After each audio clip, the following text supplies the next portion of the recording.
the end of each presentation, we'll have about 2 minutes for questions. So be paying attention and a good audience. And if you come up with any questions that you'd like to ask the person, there will be 2 minutes at the end where you can do that. You can type in your question into the chat if you think of a question while it's going on, and then I'll look at that chat at the end of the presentation, or you can just unmute yourself and ask the question verbally if you'd like. Do we have any questions before we begin? And the order you introduced yourself in is pretty much the order that we're presenting. So, do we have any questions? No, you're all good? All right, well, we're gonna kick off. The first presenter is Emma Olinger. Probably many of you don't know, but her and I actually worked in the same lab all summer. So she got the privilege of being stuck in a car with me every single day. And so I'm really excited to hear about what she did this summer. It's a super mystery to me, but no, I'm just joking. It is to you. So Emma's gonna be up first, followed by Laura. So you can go ahead and start sharing your screen. You should be able to do that, Emma. Okay. All right, let's see. All right, there we go. Can everyone see that? Yes. Okay, all right. Like we said before, I'm Emma Olinger, and this year I worked at Harm's lab at University of Oregon, where I studied how proteins evolve. A fundamental question necessary for this project was, how do proteins evolve new functions? After all, if we know and understand how this happens, we can combat the evolution of diseases, antibiotic resistance, and build proteins with desirable functions, such as fluorescing a different color, among other things. In fact, this even relates to something that we're all being affected by, the COVID-19 virus.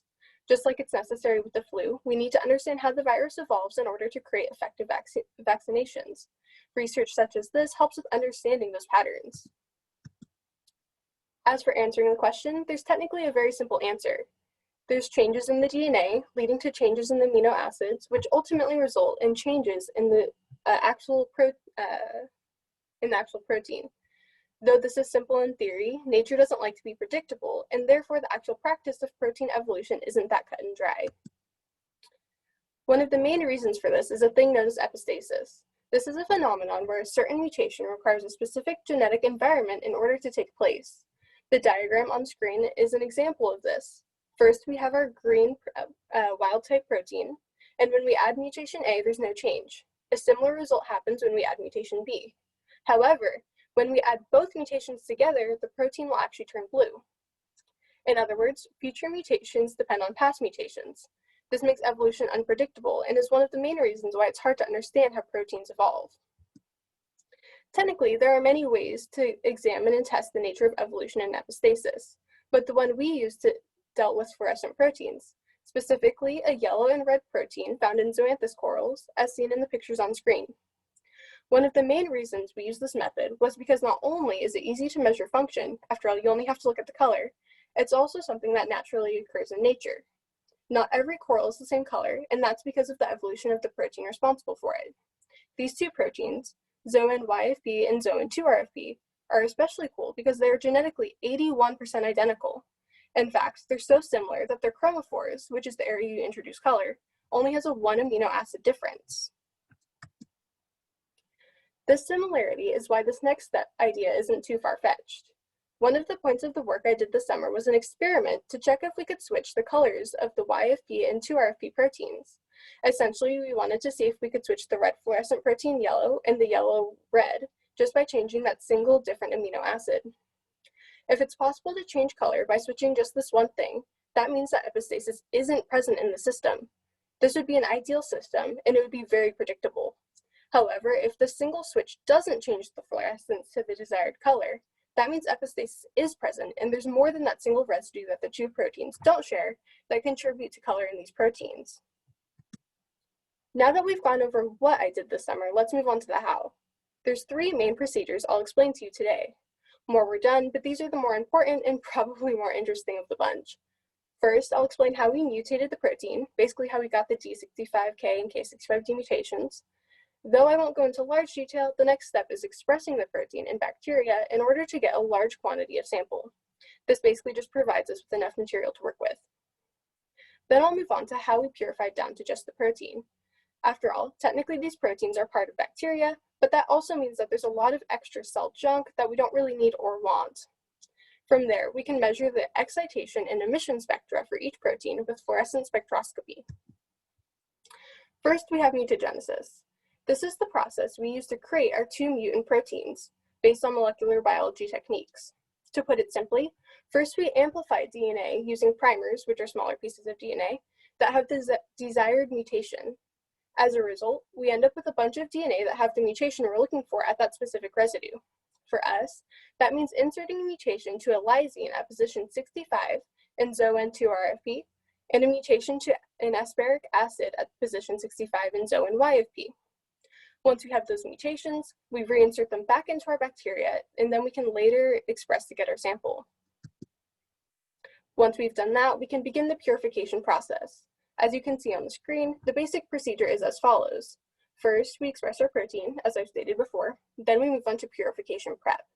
This is a basic step where we add various chemicals and put it through a variety of various levels of stress to break up the cells. From there, we use what's called an FPLC and a nickel column to essentially filter out our protein from the rest of the bacteria. Once that's done, we're left with our protein of interest. As you can see in the two images near the bottom of the slide, the first gel is very contaminated. Anything that's blue is organic matter of some kind. That gel was done before we purified it. However, if you look at the second gel, there's very little there. The only blue is at that line near the middle. That's our protein of interest. This basically just shows how much extra material was in the sample that we didn't want and how much of a difference it was, the purification process made. Now that our sample has been purified, we can move on to the fun stuff, measuring fluorescence. This is basically done twice. The first measurement we take is called the excitation spectra. Excitation refers to the wavelength or type of light that is needed in order to charge our protein. Think of it as finding the right battery to make our protein glow. Just like a computer battery won't work on your phone, not every wavelength of light will effectively work on our protein. However, we won't be talking too much about that today. The second measurement we take is called emission spectra. This is the wavelength of light that the protein gives off. It's the color that we actually see. Some of you may be wondering why we need to take this measurement. After all, shouldn't the protein give off the same wavelength of light that it took in? It's not like we changed anything. But that's not actually true. That's because there's a period before color is emitted called an excited state lifetime, where some of the energy absorbed during excitation dissipates into the environment. As a result, the wavelength of light emitted is different than the wavelength of light that's absorbed. So what we have on screen right now is the emission spectra, like what color we see, of our two original proteins, to RFP as seen in the red and YFP as seen in the yellow. Now, though it might be kind of hard to see, we have the emission spectra of our D65K mutant, the one that we wanted to make yellow. As you can see, it's actually not fluorescent at all. This can either be because it's chemically different or because it's not folded properly. And then we have our two again, and then when we add the K65D, which we wanted to turn red, you can see it's very fluorescent, but it also has shifted more towards green instead of red. So it's actually moved away from what we originally were hoping for. 1 minute. Okay. Because it's apparent that a single mutation cannot change the color of the red fluorescent protein yellow and vice versa, the next step in the project would be to determine which of the 19% non-identical residues are responsible for a shift in color. There's a variety of ways that someone can approach this. Some of these include looking at which sets of residues are chemically similar and which are chemically different. Another possibility would be to randomly mutate spots of interest and screen for color in a more advanced and detailed fluorescence experiment. Or, after we know the required mutations for the red and yellow color, we could look into what molecular components determine this example of epistasis. And finally, I would like to acknowledge a couple of people and organizations that have made this internship possible, both Saturday Academy and University of Oregon, as well as Annalise Morrison, my main mentor, Luis Perez and Michael Shavlik, my two co-mentors, Dr. Michael Harms, which runs the lab I was in, as well as Stacy Johnson, who's my teacher mentor, and Brian Vollmer-Bull, who became a good coworker of ours. Thank you. All right, thank you very much. It's amazing how I can work with you all summer and I didn't really know what you were doing until that presentation. That was excellent. Do we have any questions about the mutagenesis and mutation of Zoan YFP to 2RFP? I don't see anything in the chat, but you always have to give extra wait time when it's a Zoom call for questions.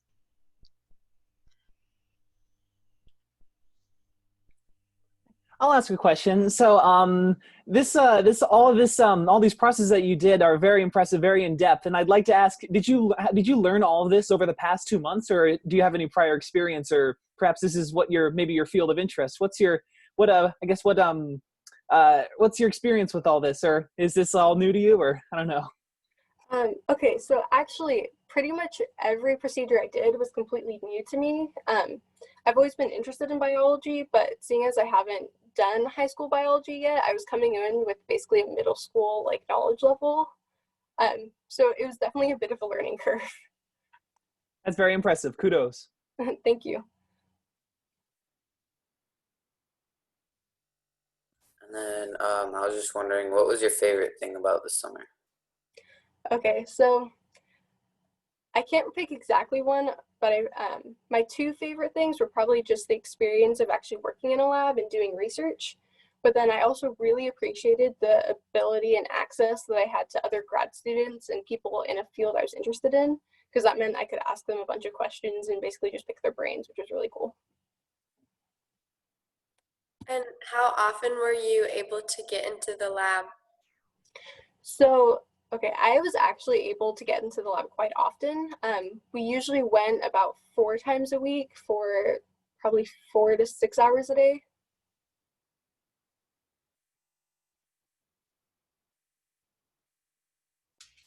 Awesome. Thank you very much. All good questions. Yeah, poor Emma. She had just whatever biology knowledge I gave her in 7th grade prior to this experience.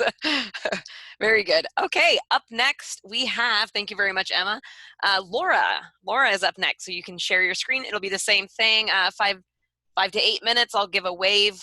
You have to be paying attention, and then if you get within a minute of the end time, I'll give you a 1-minute notice. That seemed to work okay. All right. Okay, cool. Can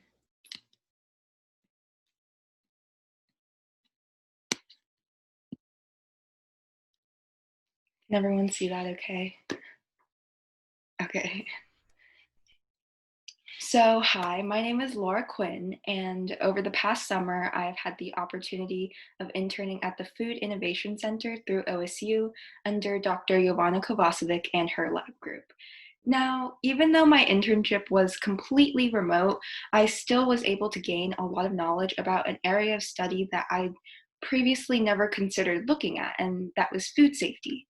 So my project focused on assessing the knowledge that Oregon produce growers gained following the completion of a Produce Safety Alliance training, and that is what I will be talking to you guys about today. So you might be wondering, how does this impact me? Well, the produce grown by the produce growers eventually reaches consumers, being us.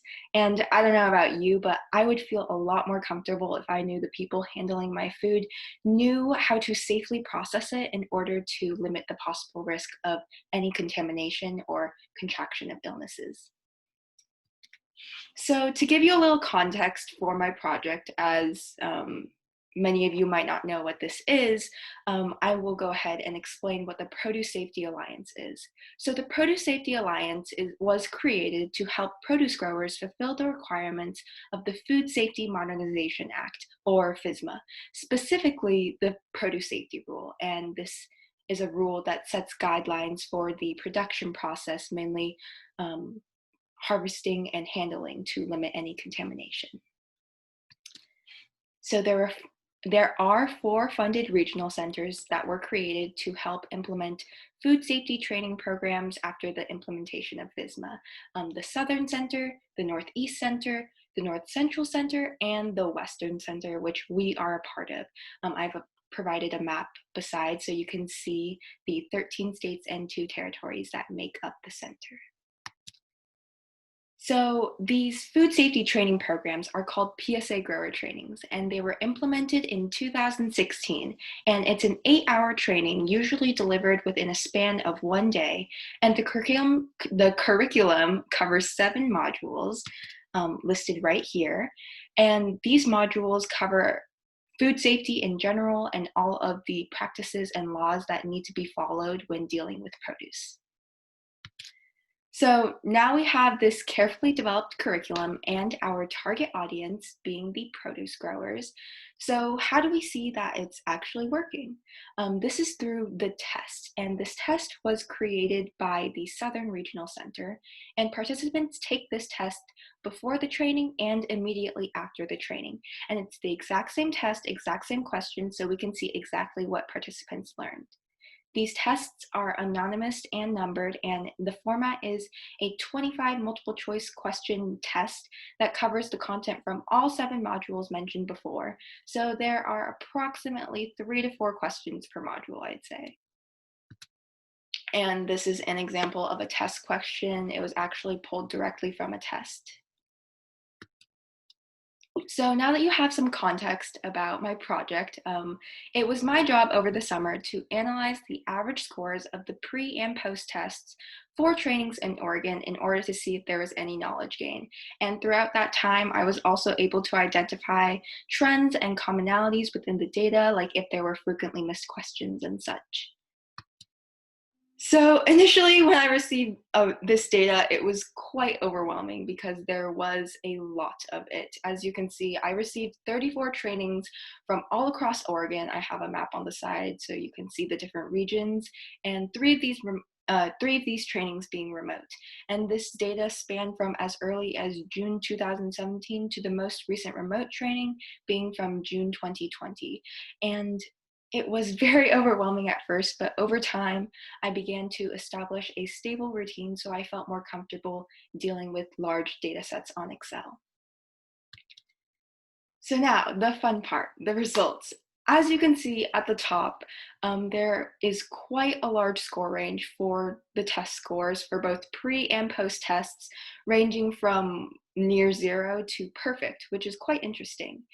And now, if I were to show you every single piece of data that I came in contact with over the course of this summer, we'd literally be here for hours. So I made a compact table to kind of summarize the results. And I separated it by in-person and remote delivery trainings. And as you can see, for both types of trainings, there was an increase in the test scores, which is wonderful. For the in-person trainings, there was an average score change of about 4.2 points. And for the remote delivery trainings, the average score change was about 3.72 points. I was also able to pick out some frequently missed questions, and these questions were missed both in pre-test and post-test even after the training was delivered, and I kind of separated them by module and questions. So for example, questions 11 and 13 dealt with module 4, questions 15 and 17 dealt with module 5, and the last 4 questions dealt with module 7. So as stated before, there was an overall knowledge increase observed for all trainings, which is absolutely great. We love to see that people are retaining knowledge after these trainings. And on average, there was about a 25% increase in knowledge gain. Something else that was noted was that the remote trainings had slightly lower pre-test and post-test averages. However, this data isn't necessarily significant as the remote trainings only included data from 3 trainings, which isn't enough to be considered or isn't enough to be compared to the 31 in-person trainings that we received. So using this data, we can develop the curriculum for sections where more questions were missed, as there might be a problem with how the material is delivered, or the material itself just might be kind of confusing. And hopefully using this process, we will be able to eventually develop the optimal teaching material so these produce growers know how to safely carry out procedures and manage their farm. This is an ongoing project that will be continued after I leave, as we are always receiving more data, but I am super grateful to have experienced this opportunity. And this summer has provided me with a unique experience and many lessons that I will continue to carry forward into my education and professional career. And I have so many people to thank for that, mainly being the Food Innovation Center, my mentor, Dr. Jovana Kovacevic, Stephanie Brown, who I worked closely with, Rebecca Bland, of course, Saturday Academy for making this internship possible, and last but not least, friends and family for providing me support throughout this entire experience. Thank you so much. Thank you for your time. Thank you. Very good. I didn't have to give you the 1 minute because you were doing thanks when you get to the 1 minute. That was perfect. Awesome. Are there any questions for Laura?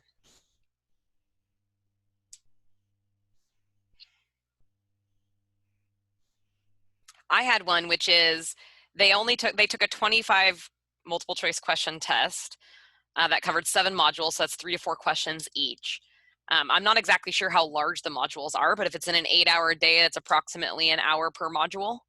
Do you believe that 3 to 4 questions per module is enough questions to say that if a student answers the questions correctly, that they did understand the module itself?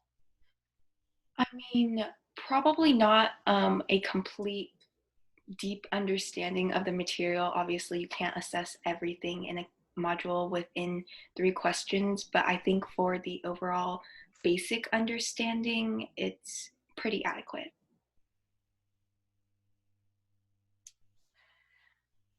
What about the people, when you were doing like the statistical analysis of it, you had some individuals that, for example, scored like 24, possibly 25 in their first go, so you're not going to be able to show a large gain in knowledge in terms of percentage. Did you still then include them in the data? Because it seems like it'd be hard if someone answered 25, got 25, and that would be a 0% knowledge gain. But that, and that could like tank your average down when really you're not worried about those people because they already know the answers. So how did you handle like that piece of the data? That's a great question. So for this training, I think we were just more focused on just seeing, like, we weren't particularly too focused on the pre-test scores, if that makes sense. We just wanted to see how much knowledge we gained in general. And most of these people, some of these people, they are already pretty experienced produce growers, so they already have a basic understanding of the material. So that could be reasons for why they scored so high. But it's always nice to see that even after the training, they can maintain the same level of knowledge, just to so we understand that the way the material's being delivered isn't confusing or complicated. Cool. Yeah, you'll definitely find as you're an adult that when you every single year, your job will make you take trainings that you've had forever. So like I've had to do the same trainings for 13 years and they're the same questions for all 13 years. So at some point you just start answering the questions. But you're right. It's good if we retain it, right? Yeah. Any other questions? Sure, I have a question. Okay. Go ahead, Hayden. So, okay, my question is, what got you interested in this internship? I recall you saying at the beginning that you didn't have any or much experience with, produce growing and produce safety before this summer. So, what got you hooked? So in the description, it was actually, I think for this internship, it described working in a lab, and I really wanted the opportunity to do that, but unfortunately, due to COVID, I wasn't able to, which sucks, but we make the best of it. All right, good job. Nice job out there. And then Emma, did you have a question? Yes, I was just curious if you noticed any regional differences between test scores. Like, did one training center tend to score higher than others? So we were actually going to look at that, but unfortunately we weren't. There's some privacy issues resulting in that. We aren't able to point out which centers scored or which regions scored higher because all the tests are supposed to be anonymous and unbiased. So unfortunately, I noticed when I was analyzing, but I wasn't allowed to record it or make note of it. Interesting. Okay, thank you very much, Laura. Awesome, very good job. Up next, we have a partner presentation by Julia and Padmini. So do we know, Julia or Padmini, which one of you is going to present the slides, or did you split the slides? Yeah, so I'm going to start and then. Okay. Yeah. So Padmini's up first. Okay. So the project that we worked on was an electronic version of Helmholtz's On the Sensations of Tone. So I'm gonna introduce our company really quick. So Saltire Software is a small software company in Portland, and we create like mathematical software for like teachers and engineers. So on the right, I have some examples of some of the things that the company makes. So FloorRight is like an estimation software where if you're creating a building or like a room, you can estimate like how much materials you're gonna need, like how many tiles and stuff, so that you know how much it's gonna cost. And then Geometry Expressions is a software for like modeling things for both engineers, and if you're a teacher, you can use it to create models. And then the stuff we worked on was an ebook. So our company creates like apps and ebooks that are just like fun things for people to look at, and they're like basically to like create like an electronic version of like a book that already exists. So our mentors were Phil and Danny. Okay, so the book we were creating an electronic version of this summer was On the Sensations of Tone by Hermann Helmholtz. So first, a bit about Helmholtz. He was truly an interdisciplinary scientist. Born in 1821, he published groundbreaking works in the fields of medicine, physiology, electrodynamics, optics, animal chemistry, physics, non-Euclidean geometry, meteorology, and magnetism. He was the first to measure the speed of nerve impulses, which was previously not thought possible by many. In 1851, he invented the ophthalmoscope, which is if you go to the doctors for a general checkup, that's still the instrument used to look into eyes. In that same year, he invented the chronometer, which if you've ever been fitted by glasses, was used to determine your prescription. And also in 1851, he published the book, Description of the Ophthalmoscope. So he was quite a prolific scientist. He also challenged many common philosophies common in the scientific community during his time, such as nature philosophy, which was about the way that we perceive the world. Next slide. All right, so the book that we were actually working on this summer, On the Sensations of Tone. So it's regarded as one of the greatest scientific classics ever written. It bridges the gap between physics and music theory, answering questions such as why does a violin sound different than a flute when they're playing the exact same note? Questions like this were often wondered by musicians, but the answers actually lie in physics. Helmholtz covers a wide array of topics in this book, from sympathetic resonance to combinational tones to the 10 Persian note scales. But most importantly, this book is filled with graphs, diagrams, tables, and musical examples to help illustrate the topics. When we worked on an electronic version of this book, we often built apps modeled from these figures, and we made a lot of the musical examples that he included in the book playable. All right. Okay, so to create the digital version of the book, we the environment that we used, we did all of our programming using Visual Studio Code, and so all of the text of the book was HTML because it's a web page, and then we also had apps that we added using JavaScript. So the pictures that we have up here, on the bottom left, this is what JavaScript looks like. And then on the bottom right, this is what HTML looks like. And then on the top here, this is like the front page of the book. So there's a table of contents, and then you can click into each chapter to read the chapter. Okay, so one of the things we used for making the book was audio markup. So since this is a book about music, and it's also a book, when you're reading the book, a lot of the concepts that Helmholtz talks about are harder to understand because you're not able to actually hear them. So what we did is, in a lot of the places where sounds are mentioned, we have it clickable, so you can click on it and play the sound. So for example, this is like every time there's like a musical score, you can click on it and hear what it sounds like. And on the right side, this is like a table of chords. So you can click on all of the purple links like major second, and then you can hear what the major second chord sounds like.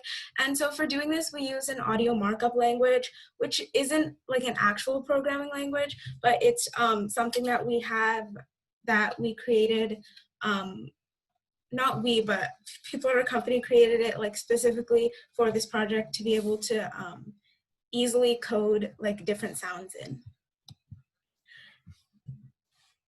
Okay, so I'm going to screen share now.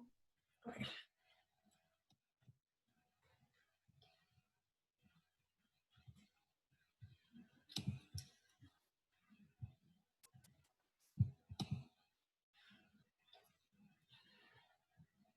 Building apps and getting feedback.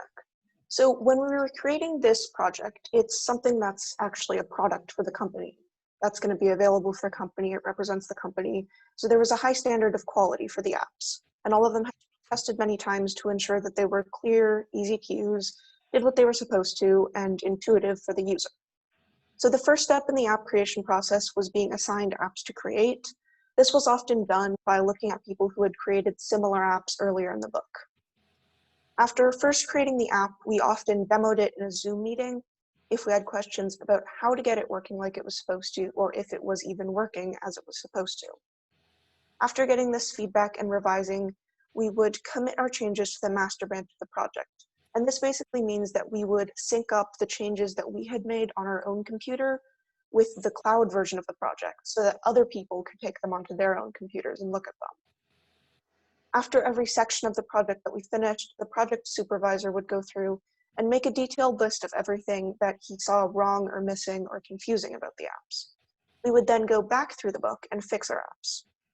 Finally, we would send the book off to the quality control part of the company, a person who doesn't really know much about coding or the contents of the book, but she was able to catch a lot of errors that none of us had seen before.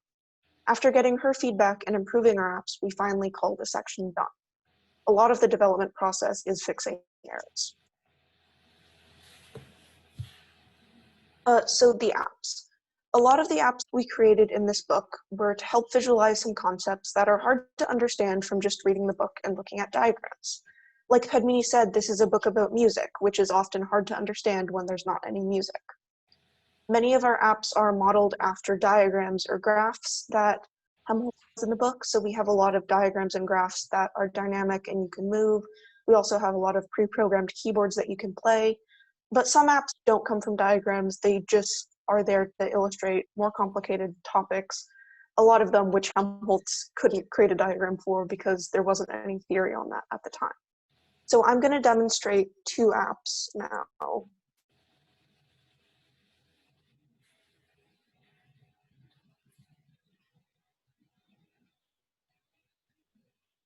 So the first app I'm going to demonstrate is an app that demonstrates the phenomenon of beating.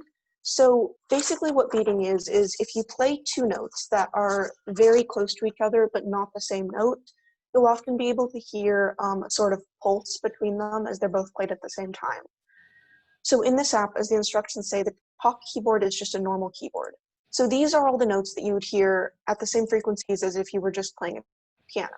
Now the bottom keyboard starts as also a normal keyboard, but the user has the ability to input a number in here. So this number is the cents difference between the top keyboard and the bottom keyboard. The cent is a very specific way of measuring a note. So in an octave, which is from one note to another, there are 12 semitones. There are 1,200 cents. So a cent is just a specific way of measuring the difference between notes. So the user can input an amount of cents, and the keyboard down here will become that many cents higher than it should be. So then when you play the same note on both of the keyboards, they won't actually be the same note since the bottom keyboard is adjusted, and you'll be able to hear a beating. So if we try this, if we put in 4 cents, and then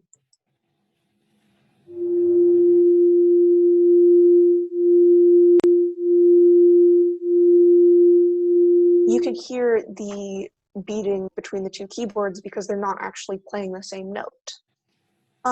So in the beginning of this presentation, I mentioned Helmholtz exploring the thing that makes a, say, whistle sound different than a violin.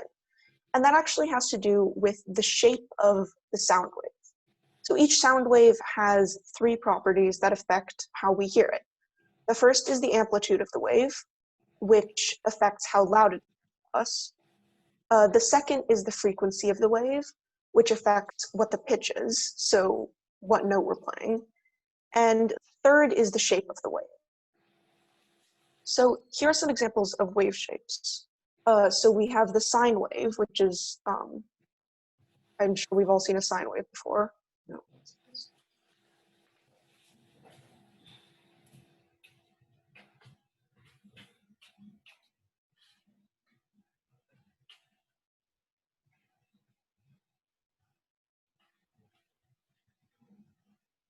All right, we have the sine wave, which is just a normal sine wave.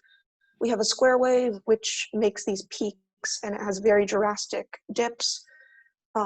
There's the sawtooth wave, which has more gradual increases and drastic dips. And there's the triangle wave, which has an equal gain and decrease on both sides. So in this app, the user actually has the ability to switch the shape of the wave being played on these keyboards. So I'm going to switch them, and you'll be able to hear the difference in the sound or the timbre of the keyboard. So here's this. And if you switch it over to the square wave,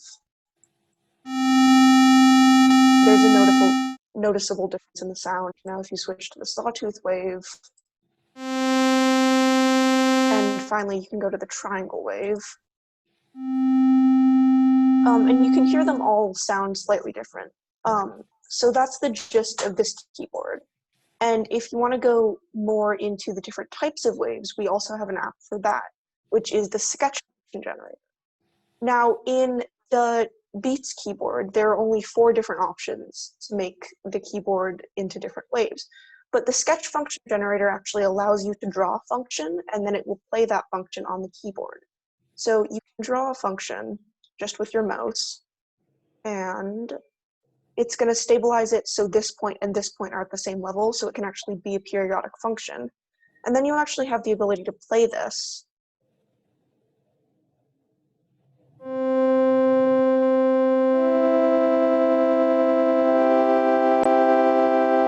And that's the sound that a sound wave of this shape would make traveling through the air. So this app is really nice because it gives the user a lot of control on it, and it allows them to test out different waves. So you can try a wave like this and see what that's going to sound like.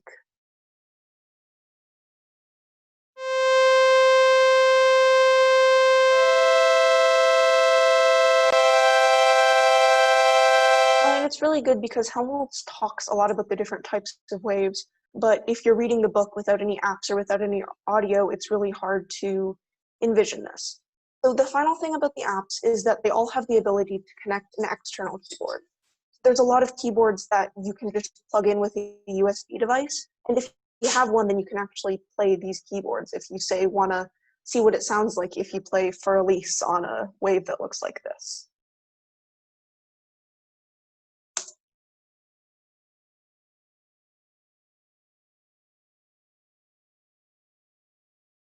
I'm going to go back to presenting and then Padmini.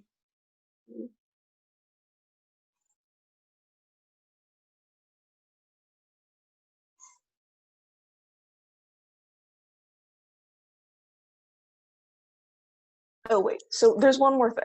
So we also had another project this summer called the Accent app. And we had a chance to work with a vocal coach who had an idea for an app that would help train actors and vocal coaches to recognize and replicate different accents in English. So it's similar to Duolingo, but rather than learning languages, you're learning accents. So our part in this app was collecting clips of accents from people around the world. These clips had to be 5 to 7 seconds.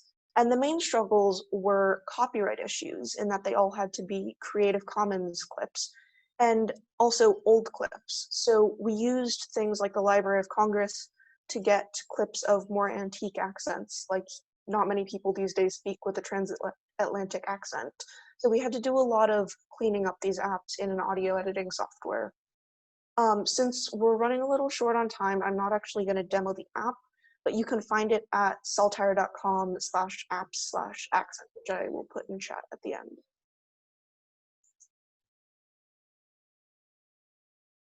One minute. Padmini, you're still muted.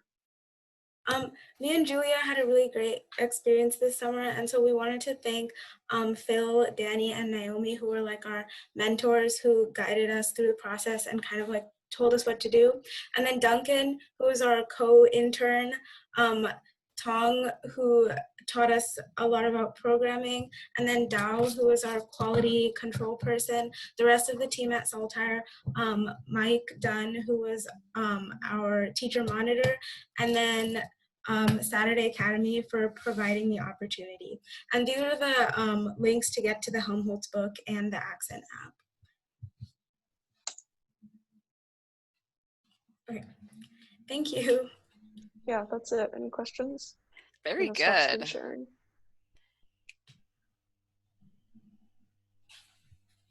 Questions?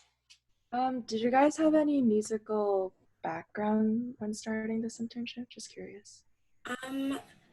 Yeah, I mean, I've played piano.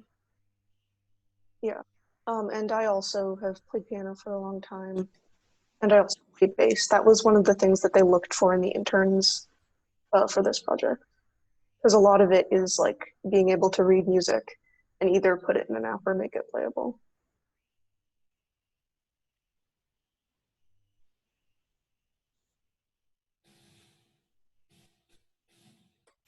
Did you find that your like backgrounds in piano and like pre-existing knowledge of music theory and everything was really helpful in the internship, or did you still feel like you had to learn a lot as you went throughout the summer? It was definitely helpful, but we did have to learn a lot also because the stuff that Helmholtz talks about, there's a lot of like physics and stuff that normally you wouldn't learn you wouldn't learn if you were just learning music. And then me and Julia also, I don't think either of us knew like JavaScript before doing this, so we also had to learn a lot of JavaScript at the beginning.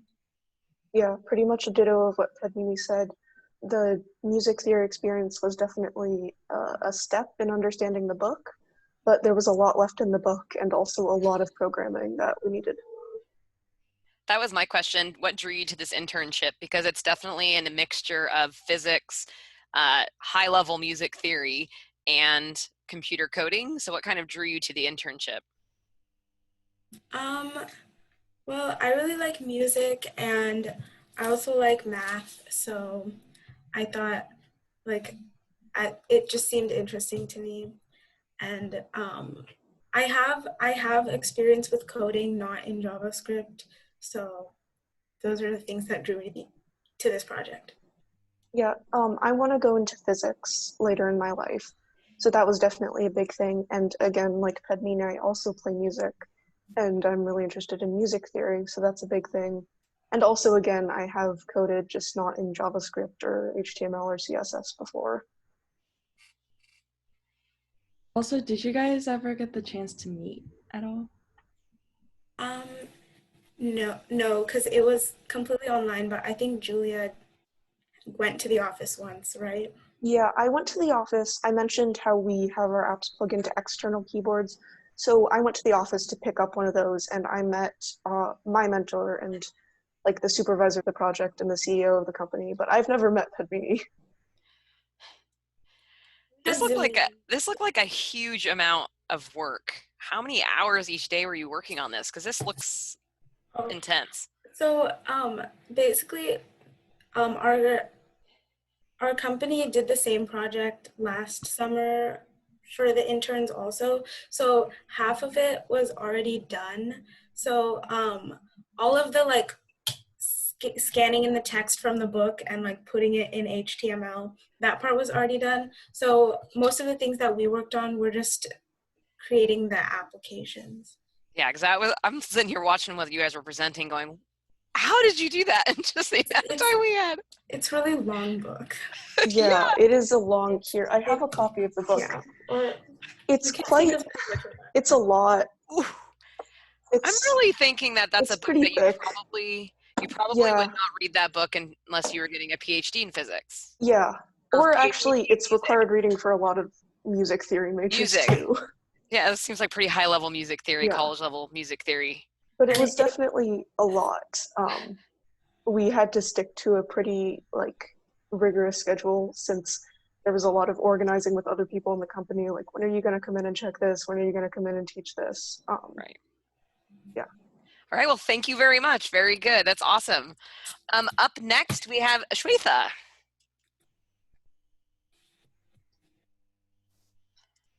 And normally these presentations are in rooms. So like Emma would be in a room that's just cell biology, and you would be in a room that was like coding and physics. So I actually like this format better, where there's like such a variety of everything that y'all are doing. It's really fascinating. All right, Shwetha, take it away. All right. Hi, everybody. I'm Shwetha Srinivasan, and this is Assurance of Excellence, Real-Time Quality Management in Hospice and Palliative Care, because this summer I had the opportunity to work at Care Partners alongside my mentor, Tracy Villarreal. Now, working in Care Partners was unlike anything I've ever experienced, because the hospice and palliative care industry is unlike any other medical industry. The ultimate goal is not curing the disease. In fact, it's not even treating the patient. We only treat pain and symptoms, and we provide pain and symptom relief of terminal illnesses. Now, you might be wondering, what's the difference? Well, hospice is a branch of palliative care, and palliative care can be coupled with curative treatment, whereas hospice cannot. So when you're on hospice, you are not provided any curative treatment. So the hospice philosophy is living until you die. Now, dying is not just a bodily process. So we at Care Partners look to alleviate suffering of the body, mind, and soul. We take a holistic approach to treating the patient. We treat physical suffering, such as pain and nausea, emotional suffering, such as fear and anxiety, and spiritual suffering, such as abandonment and guilt. Now, because we take a holistic approach to treating the patient, we need to have an interdisciplinary care team, which we do. We have everyone from medical directors to art therapists to take care of every need. Now, we also have focused care programs specified for cancer, dementia, heart failure, and lung disease for targeted pain and symptom relief. Again, keep in mind, this is not curative treatment, but it might help the patients live a little bit longer than they intended to. Next is who is eligible. Well, for hospice, patients must have a 6-month prognosis, meaning they are predicted to die within 6 months, and they must decide against all curative treatment. For palliative care, there isn't a life expectancy limit, but it's usually around a year and always less than 2 years. So both hospice and palliative care, you must be at the end of your life. Now, Care Partners is a huge company, and I worked in the quality and compliance management part of it. We monitored the quality and performance, and we also created compliance policies and procedures. Now, I specifically, during the length of my stay, looked at data a lot, and using this data, I was able to present at Performance Metrics Committee and the DIDG Committee, which is a committee of all the heads of departments. Now, looking through so much data, I needed a lot of tools to help me along the way, which is why I had the HIS hospice item set, which is kind of like a checklist that determines whether the patient received good quality of care. And then the CAPS Family Experience Survey, which is a survey sent out to family members after the patient has passed away in order to get their perception of our care. And the EMR, which is an electronic medical record, which is a record of all the health and medical documentation that a patient receives during their length of stay. Now, Matrix Care was the EMR that we used. Now, during my stay at Care Partners, I worked on a lot of mini projects, but I've chosen 3 big ones to highlight to you guys. Now, the first and probably major project I worked on was reviewing quality measures in discharge cases. Now, this was the HIS that I was talking about earlier. This is sort of the checklist, and this is vital because this is how we receive funding from Medicare and Medicaid, because Care Partners is a nonprofit service. Now, reading this, you probably guys are confused because it's not really self-explanatory, and I'm not really going through each one, but I've chosen 4 to highlight to you guys. So what I did with these 4 measures was I went through each individual measure and who completes the measure, and I was able to see whether they were completing it and what was their rate of accuracy. Now let me break it down a little bit. This measure is for social workers. They must complete a visit to patients within 5 days of their admission. Now, I was able to break it down into their total individual cases and then which ones were correct. So that allowed me to get sort of a rate of correctness. This allowed me to look at which employees specifically have worked towards completing the measure and which ones haven't. And also I've whited out names of employees and family members and patients throughout the presentation just for privacy reasons. Now, this is for social workers, this is for chaplains, this is for nurses, and this is for chaplains and social workers combined. Now, doing this, we were able to sort of create a mass spreadsheet that we could show to the heads of departments so they can have chats with their employees. Now, the next project I wanted to show you guys was the CAPS Family Satisfaction Survey. Now, again, like I said, this is a survey we send out to family members after the patient has passed away. And there's a little section at the bottom where family members can add comments about their perception and critiques.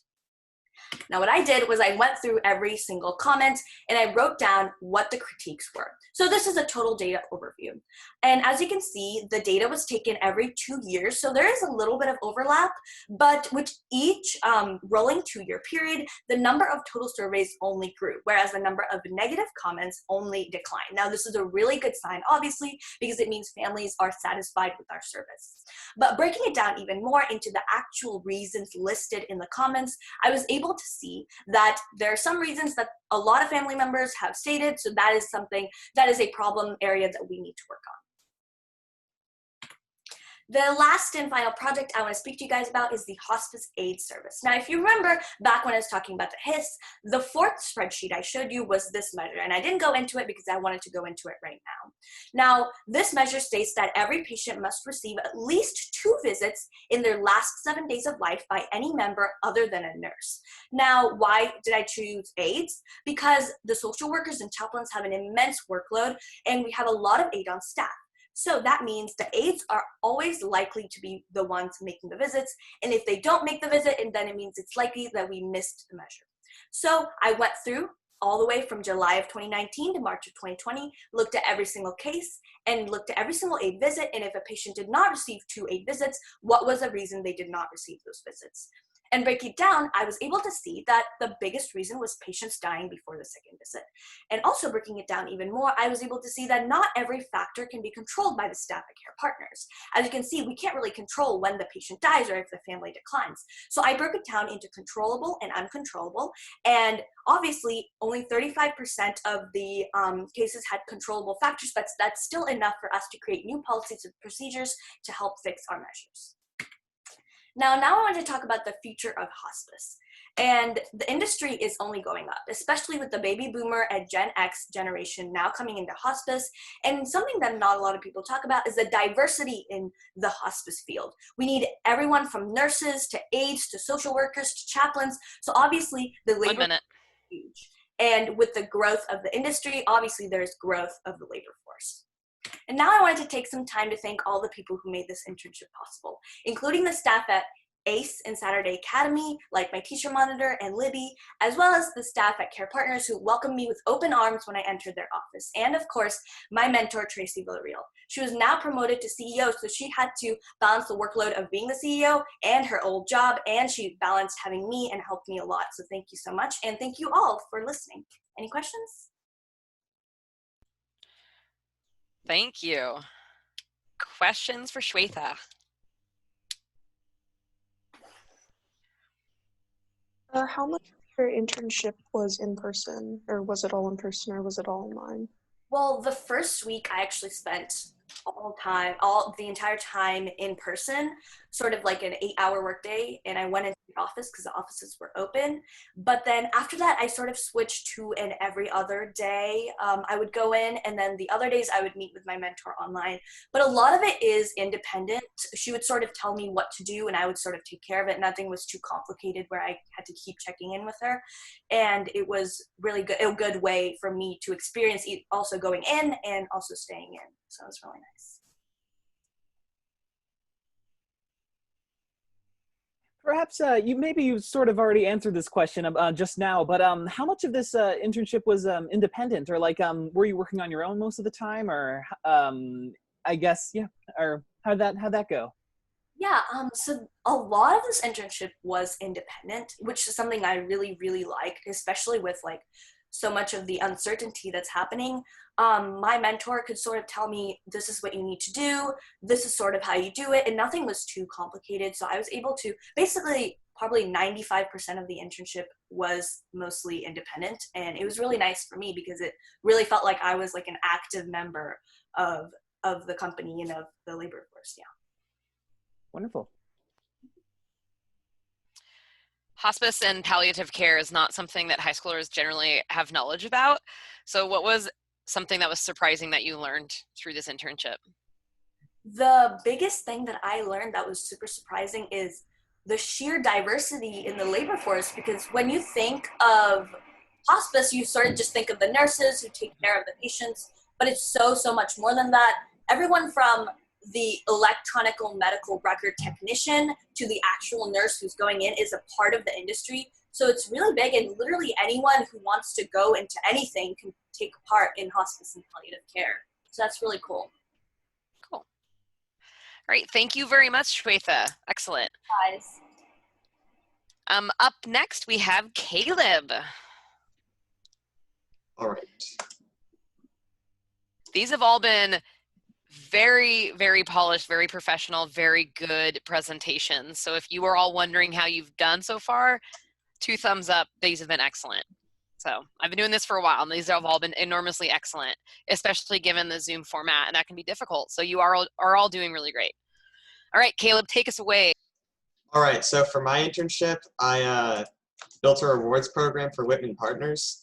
One second, let me move the Zoom video. Okay, for Whitman Partners, the director, so I ended up building 3 different apps, a director side, which housed a storefront and a checkout, a management side, which could create, edit, and delete rewards, and could also view orders that had been made and fulfill them, and finally a recruiter page, which allowed recruiters to sign in and give points to their directors. When I started the project, I thought I'd only really need the director app, where they could view and purchase rewards. Then I realized I needed a way to create them and edit them, and by the end I had a lot more than I had initially anticipated. I found out a few weeks before my internship began that the rewards app would need to interact with the Whitman Partners MySQL database.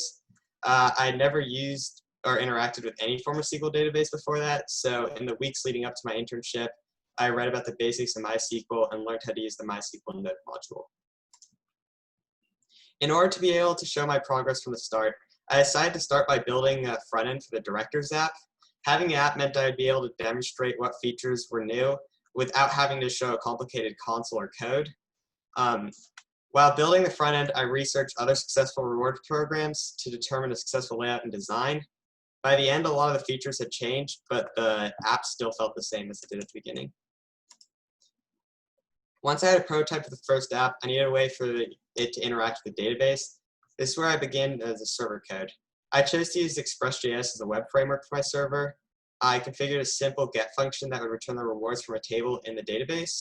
I still had no way of adding new reward types to the table except by manually entering them in the MySQL CLI. Since I didn't want to rely on the MySQL CLI forever, I decided to create a second app which could create reward types for me and anyone at Whitman Partners. The second app started as just a form with fields for a new reward. And as I added to the management app, I had to also add to the server, and that resulted in me adding to the director app and so on.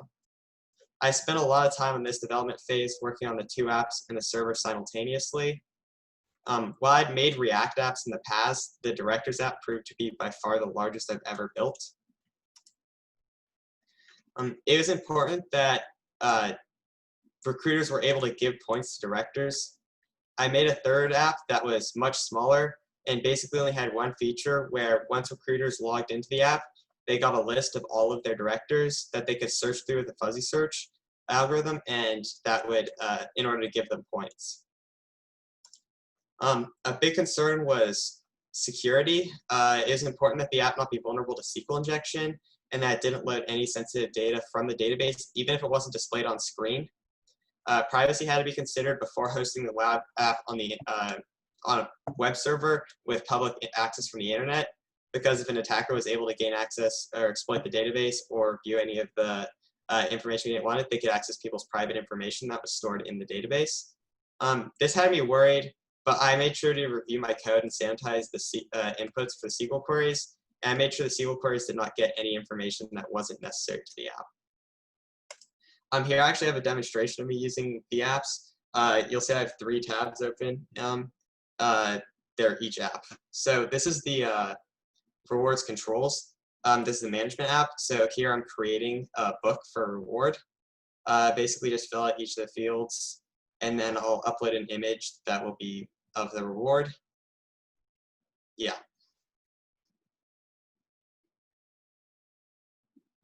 You can choose status, which is stored in another database table, so we can have custom statuses, but right now it's just in stock and out of stock.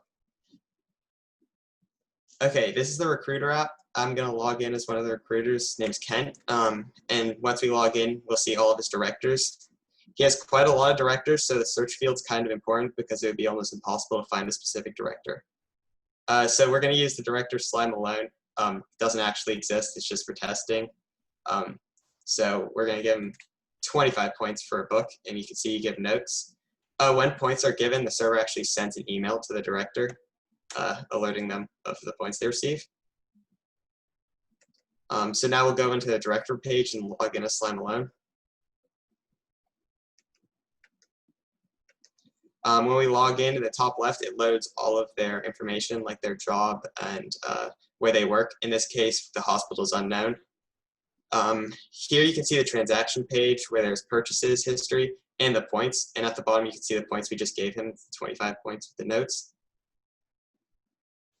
Here's the storefront. You can see the book we just added with the photo. So we click add to cart, and it logs the cart total and cost in the top right.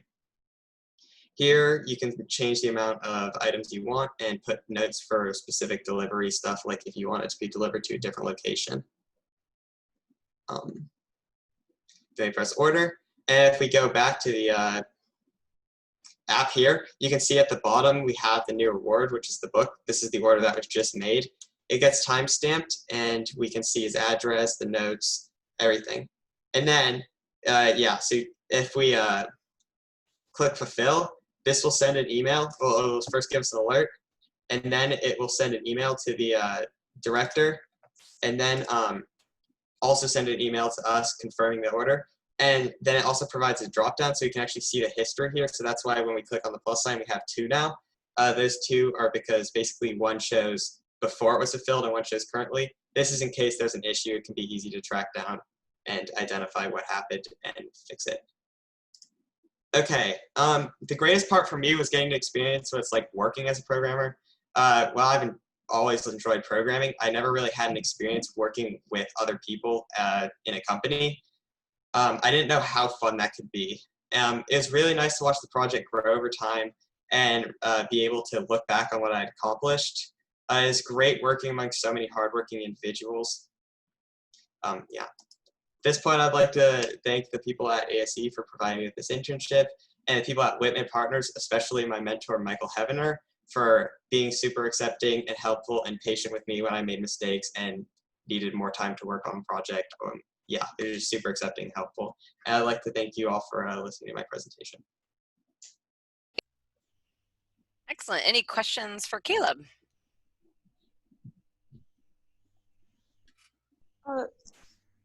Like how many people did you work with on this project, and like what were their roles in relationship to you, and what were their roles in the project? So I had my mentor, Michael Heavener. He is in charge of sales and stuff at Whitman Partners. So he was the one who kind of gave me the information I needed, like of what he wanted it to look like, what we needed to be there, how it needed to operate. Then they have a pretty a decent sized IT department who worked with me to help me set up, like, import the SQL database. So I got a dump of the database, and then just any issues we needed, or providing like a web server to upload all the code to and set it up on. Yeah. So yeah. Is this like a product that people buy, or are you making it for like a client that's already? Yeah, I made it for Whitman Partners, so they'll implement it. They basically already have a app for directors that they hire. Their search firm for directors of surgical services, which is positioned in hospitals. And so this will go into their already existing app. It's just a page in there where they can, just as an incentive program, basically, because they want to give people incentives if they save Whitman Partners money by, for example, because just with hiring, there's different costs like of flights, stuff like that. And so if they save them money, they can give them rewards. Yeah.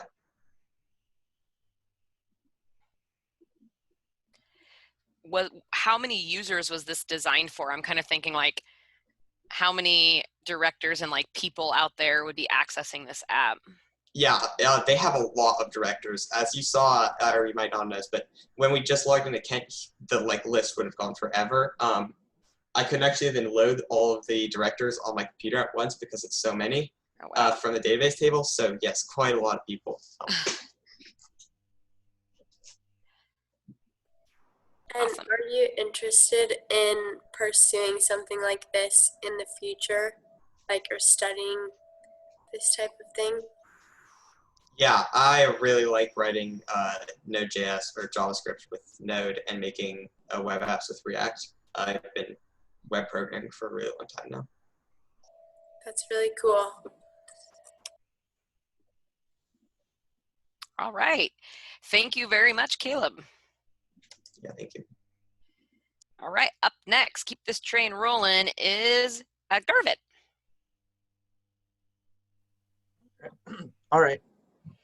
And I will say that you all are much more practiced and much smoother at sharing your screens and unsharing and muting and unmuting yourself than most of the adults that I've seen run Zoom meetings. So good job with all the learning how to share your screens and advancing slides and such.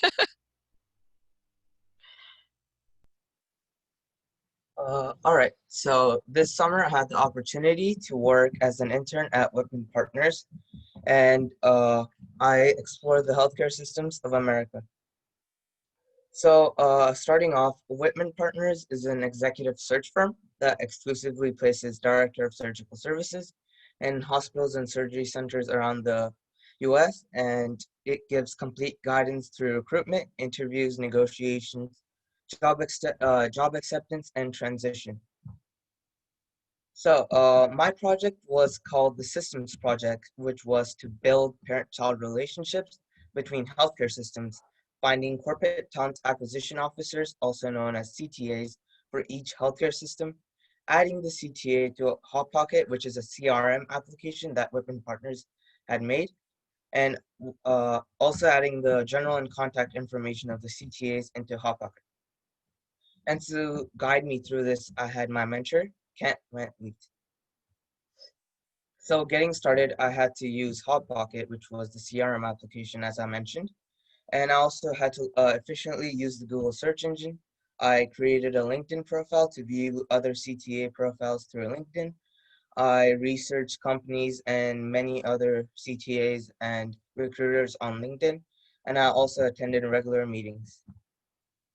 So this is a more in-depth view of my project, which was finding the corporate website for the hospital system and then finding the locations.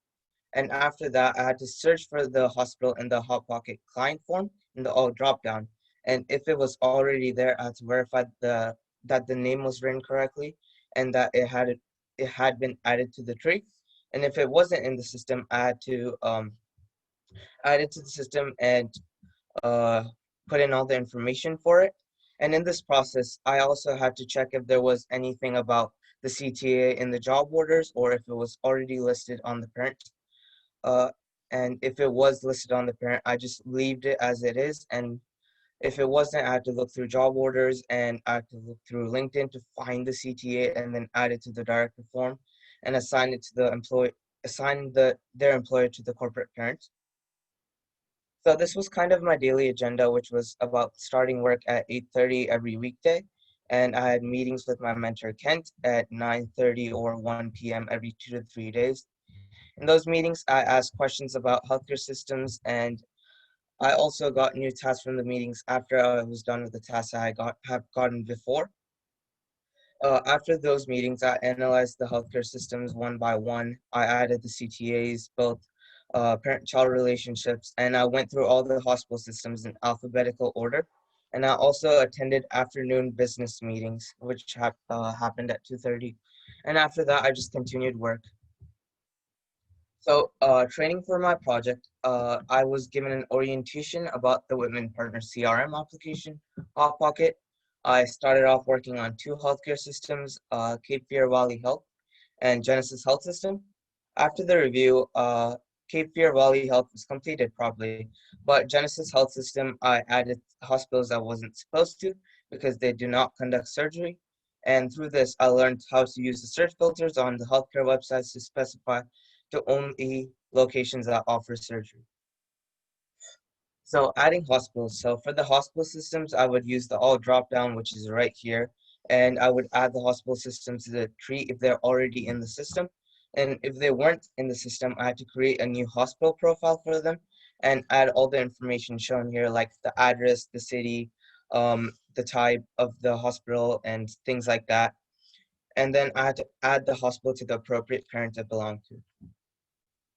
So acquisitions and bankruptcies. So right now, many hospitals and healthcare systems are getting acquired and have gotten acquired over the past few years. And a few hospitals have also filed bankruptcies. So what I had to do is I had to keep track of these bank acquisitions and bankruptcies because Hot Pocket wasn't updated on this information. So I had to base my decisions off that, and I had to ask my mentor for advice for what to do. Either delete the hospital systems if they were bankrupt, or creating subparents after advice. So for example, Exton Brothers Medical Center got taken over by Extension Health. So I had to add that as a subparent, in the tree in Exton Brothers Medical Center. And AmeriCorps got bankrupt, so I had to add that I had to delete that from the system. So this would be an example tree where Atrium Health Corporate HQ is the parent, which is in Charlotte, North Carolina. And all those below that are in Atrium hospitals. And why this is important is because it's all organized and easy to locate. And Whitman Partners firm's goal is to negotiate a master service agreement for all the hospitals and surgery centers in the system. So that would just make it a lot easier. This would just be a more complex tree where Ardent Health is a parent and there are subparents under that and subparents under that, which makes it more complex and harder to understand. So adding corporate talent acquisition officers. So after finding the CTAs, I would add them to Hot Pocket, adding all the information shown on the left here in this picture. And I would put any additional information in the Twitter notes if it wasn't already mentioned. So the importance of my work was basically when my mentor sent me this email where one of his partners were searching for the Barrett corporate talent acquisition person. And by looking through the tree I built and that I added Teresa McKay as the CTA, they were easily able to find her and contact her. So I got done with the systems project about 2.5 weeks early, and I had a new opportunity, which was about learning server architecture. So I had a chance to work on the rewards program, which was an app built in React. I also got hands-on experience with Node.js and Nginx in this process. And I also built a Ubuntu server instance in DigitalOcean Cloud. So what I learned and explored during this internship. So technical skills, I learned Hot Pocket, of course. And then further on, I learned Ubuntu in Linux, Nginx, SQL, Node.js. I got hands-on experience with Node.js and HTML, CSS. And I also use Microsoft Teams for meetings. 1 minute. And interpersonal skills, I learned more about corporate culture, leadership, professional communication through business meetings and meetings with my mentor. I also got a feel of online environment and online work experience, and I learned how to manage time properly, get my tasks done on time. And I also got problem solving skills through this. So I would just like to thank Saturday Academy for making this internship possible, and Whitman Partners, my teacher monitor, Mike Dunn, my mentor, Kent Leeds, and uh, managing partner Josiah Whitman and Libby and Leeds for making this internship possible. I had a great time. Thank you. Excellent. Thank you, Garvit. Questions?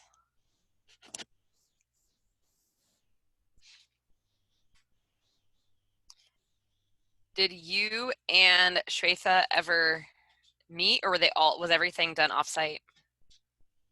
You mean Caleb? I mean Caleb, yes, sorry. My bad.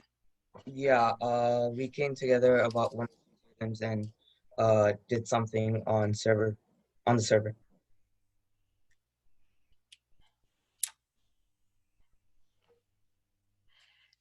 How was that picture of the United States seemed quite overwhelming. Was this your first time having to kind of manage that large of a data set? Yeah, it was my first time, and those were just all the hospitals in the US. So I just had to add them in the tree if they weren't already in. Wow. Any other questions for Garvit? You said you finished your first project like 2.5 weeks early and started another one. How far did you get on that one, or did you finish it? I just assisted Caleb on his project, which was just setting up a server. Very good. It's always great when you can see people interacting. All right, well, thank you very much. Up next, we have Eric. Okie doke, let me screen share real fast. You are fast at it.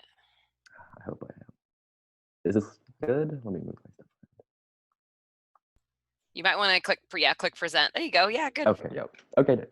So my internship was at Black & Veatch, which is an engineering firm based in Lake Oswego. So just to give some context for why my presentation is the way it is. While most interns did one overarching task or project for the entire internship, I had separate 2-week rotations in different areas of the company with different mentors. So that's why I'm just gonna give you a play-by-play of what I did for each week / rotation. And just another note, I can't show a lot of the work that I did because it's company property and they're company drafts and designs that I used. So there'll be a lot of stock photos in here. Compare yourself. Oh, there you go. Okay. So rotation 1, which was on the overhead transmission line group with my mentor, Aaron Swanson. So I worked with designing framing solutions for overhead transmission lines. So those are those big steel structures that you see in rural areas, and also the metal and wood poles that you see in Portland and urban areas. So we used AutoCAD to do most of the drafting design in 2D space. So here's a little, oh, my bad, insulator assembly that I made in AutoCAD. And after I got the hang of that, I did some markups of drawings from a Kansas project. So that was pretty cool. In my second week with Aaron, I learned about blocking and how AutoCAD handles formatting, line weight text symbols, because in engineering, it's really important to have really high quality drawings that are clean and nice to look at. So as some practice, I modeled an iPhone X, which was chosen for me as my modeling subject by my mentor, in 3D space and 2D space. So I had 3 views and then a viewport on a 3D model. I made my own title block and logo for that, which was super hard because I'm really bad at doing interns. Not interns, menus. Gotcha. On to the next one. So for my second rotation, I worked on the underground transmission line group with my mentor, Drake Lannon. So one of the things that we worked on was using Civil 3D, which is another CAD program that's specifically for UGT line work, because it allows you to take contour lines from a map and make solid surfaces for them. And because UGT line work deals a lot with topography, the ground, you need solid surfaces to do analysis on the area in which you're laying transmission lines. And I also did a feasibility study review of a planned horizontal drilling project for laying UGT line in Albina in Oregon. So that was pretty cool to see some engineering writing in action. Next one. Okay, so for our second week, this is my favorite part of the internship. I utilized SimCap to create custom conductors and also do a feasibility study on them. So SimCap is a pretty specialized program for specifically UGT line work. it lets you make conductors / cables by choosing like layers of the conductor and then specifying certain layer widths. So then I use the content that I made. It's sort of like a Build-A-Bear workshop style thing to do a feasibility study or ampacity study, where I take a duct bank, which is like a concrete object that the cables are buried in, and find certain values like a current voltage to see if the duct bank is like the ideal for using this type of conductor. Rotation 3 was a substation with my mentor David Kirkendall. So for some context, when power is transported at like really high voltages, power loss is really minimal, so it's really efficient. But also when normal appliances have like really high voltages applied to them, they tend to like explode and like melt. So substations raise the voltage up for transmission.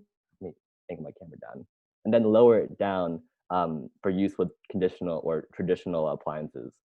So I researched substation components and functions just to start off, and I did some power theory because most of our power these days is AC. So the apparent power that you think you're getting from an AC current isn't actually like the actual power you're getting, because part of that is, or the reactive power is used to like fuel like the sine wave fluctuations in the current. So I used some MathCAD, which is like a online calculator thing for sharing and doing calculations to find true power values from given apparent power values. And I did a quick presentation on bus configurations, which are the systems of switches and breakers that serve as fail-safes for substations. It's sort of similar to, I guess, if you've done comp sci, like bubble sort, merge sort, because there are certain bus configurations that are ideal for like certain substations. There are like 8 of them that I researched, so that was pretty cool. There's a stock image of what I felt like doing this part. Okay, so my second week with David Kirkendall, I did a pretty simple wiring diagram QA. So in these QAs, you have like a wiring schematic of a certain substation system. I think this was like well, this isn't the actual one because it's company property, but the one I did was of an alarm trip. So I had to use logic gates, which are over here, they're AND or XOR gates, to like sort of like go through each connection and check them against a given list of connections to see if everything was working smoothly within the given wiring diagram. Next up, rotation 4 was hydropower with my mentor Andrew Wodosławski. Was a cool name, and he's from Canada, so that's pretty nice. I modeled a generator shaft in Autodesk Fusion 360, which is like it's my chosen CAD program of choice because it's really simple to use. And then I performed stress calculations on the generator shaft using MathCAD. So here's like a little slice of the calculation I did. The actual PDF's pretty long, so I could only take a little bit of it. I examined several modes, shear stress, fatigue stress, and torsional stress, which examine like bending forces, twisting forces, and then like applied forces over long periods of time, using Peterson stress concentration factors, which allow you to like pinpoint the areas where the stress is like maximally effective on the generator shaft. So yeah, some pretty cool stuff. It was nice to use my preferred CAD program in this one.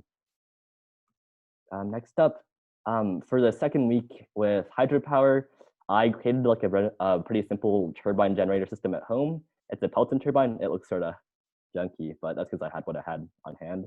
So the faucet goes onto the caps and just spins this drum with 6 neodymium magnets, which create potential difference in this enameled copper wire coil, which causes voltage to flow.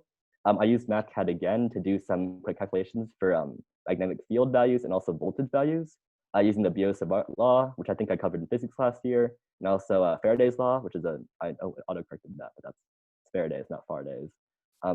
And because the magnets were so weak, because they were Home Depot magnets that we got a while ago, I wasn't able to like create noticeable voltage, but it's still really cool to like apply some stuff I learned in physics class in like a real engineering setting.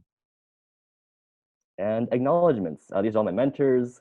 Left all of them super helpful. Mr. Derrick Draper, which was sort of like the office overseer at Black & Veatch, who helped like organize the internship, and then Ruth Lyons, who helped me do IT support when I was getting all my programs downloaded and online.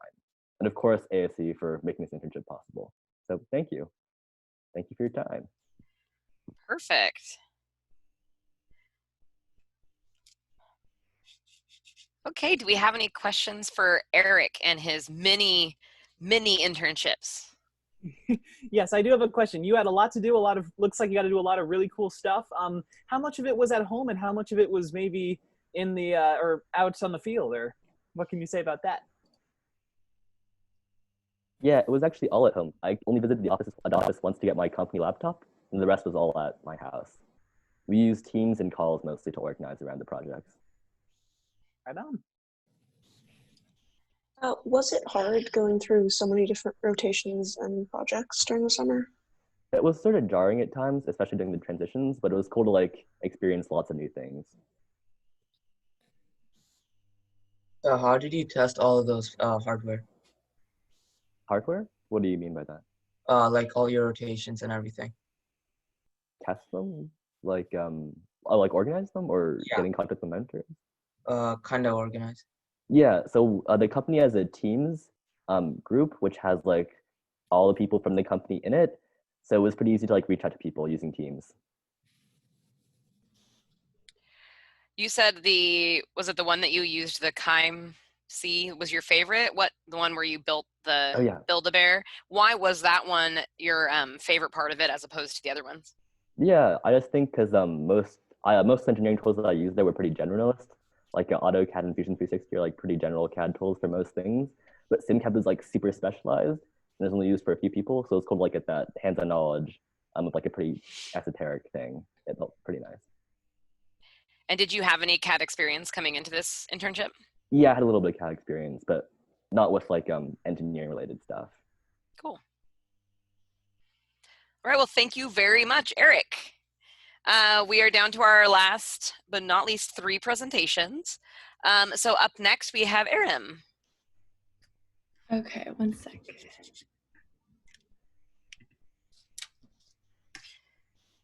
And I will say, these have been very good questions. I'm not sure if it's just because you're an amazing group of people, which you are, or if it's because it's the Zoom format and not personal. But generally at these symposiums, students hardly ever ask a single question. And you all are really asking some really awesome questions and engaging, and that's exciting to see. So thank you for that. Thank you for all the good questions. All right, Erin. Okay, so if I may reintroduce myself, my name is Erim Her, and I will be a senior at Lake Oswego High School. So I spent my summer internship working for the Weir Esco company under the guidance of my mentor, Kelly Fox. And yeah, my presentation is titled Casting on the Go. So ESCO just celebrated its 100th year anniversary back in 2013. The company was founded right here in Portland as a steel manufacturer that catered primarily to the Pacific Northwest timber industry, but now it has grown into a global leader in wear parts and services for mining, construction, and the oil industries. ESCO's reputation is built from years of designing and manufacturing products that keep their customers productive and, most importantly, safe. And ESCO intends to continue using that formula in its promising future. Their main method in production is something called casting. And so if I may go into what is casting. Casting is a manufacturing process by which a liquid material is poured into a mold and then left to solidify. As for ESCO, they make their molds mostly out of sand. To give a background of my summer project, ESCO is often involved in community events like OMSI's Makers Fair, where employees would volunteer to take part in running what they call the casting booth. This is where visitors, both children and adults, can simulate a simplified miniature version of ESCO's primary manufacturing method, casting. However, the setup, takedown, and storage was described to be time-consuming and inefficient by the volunteers. And so I took on the task of manufacturing a mobile substitute for the casting booth that is both easier and safer to handle. So this slide shows the process I went through to complete my task. I went through the general engineering process that most engineers would go through to fulfill their projects. And so first I simulated the casting booth. I acted as a visitor and went through the process itself. And this helped me to understand the process flow. And I noticed any potential design constraints that might come into play later on. And after gaining my own personal knowledge, I reached out to the workers and my customers who in this case would be the ESCO workers themselves, to get a list of customer requirements. So on the right, there's a house of quality that I made, which is a tool that many engineers use to make sure that their designs check off the customer requirement list. And to give some examples, safety was definitely their first priority, and things like being under budget of $3,500, easy setup and cleanup, and other things like that were on the list as well. And with that, I started to brainstorm the layout design and started researching different trailers in the area, and ultimately came down to a trailer that I wanted to buy. And so on the right, there's a design of the layout that I proposed and a trailer that I also chose.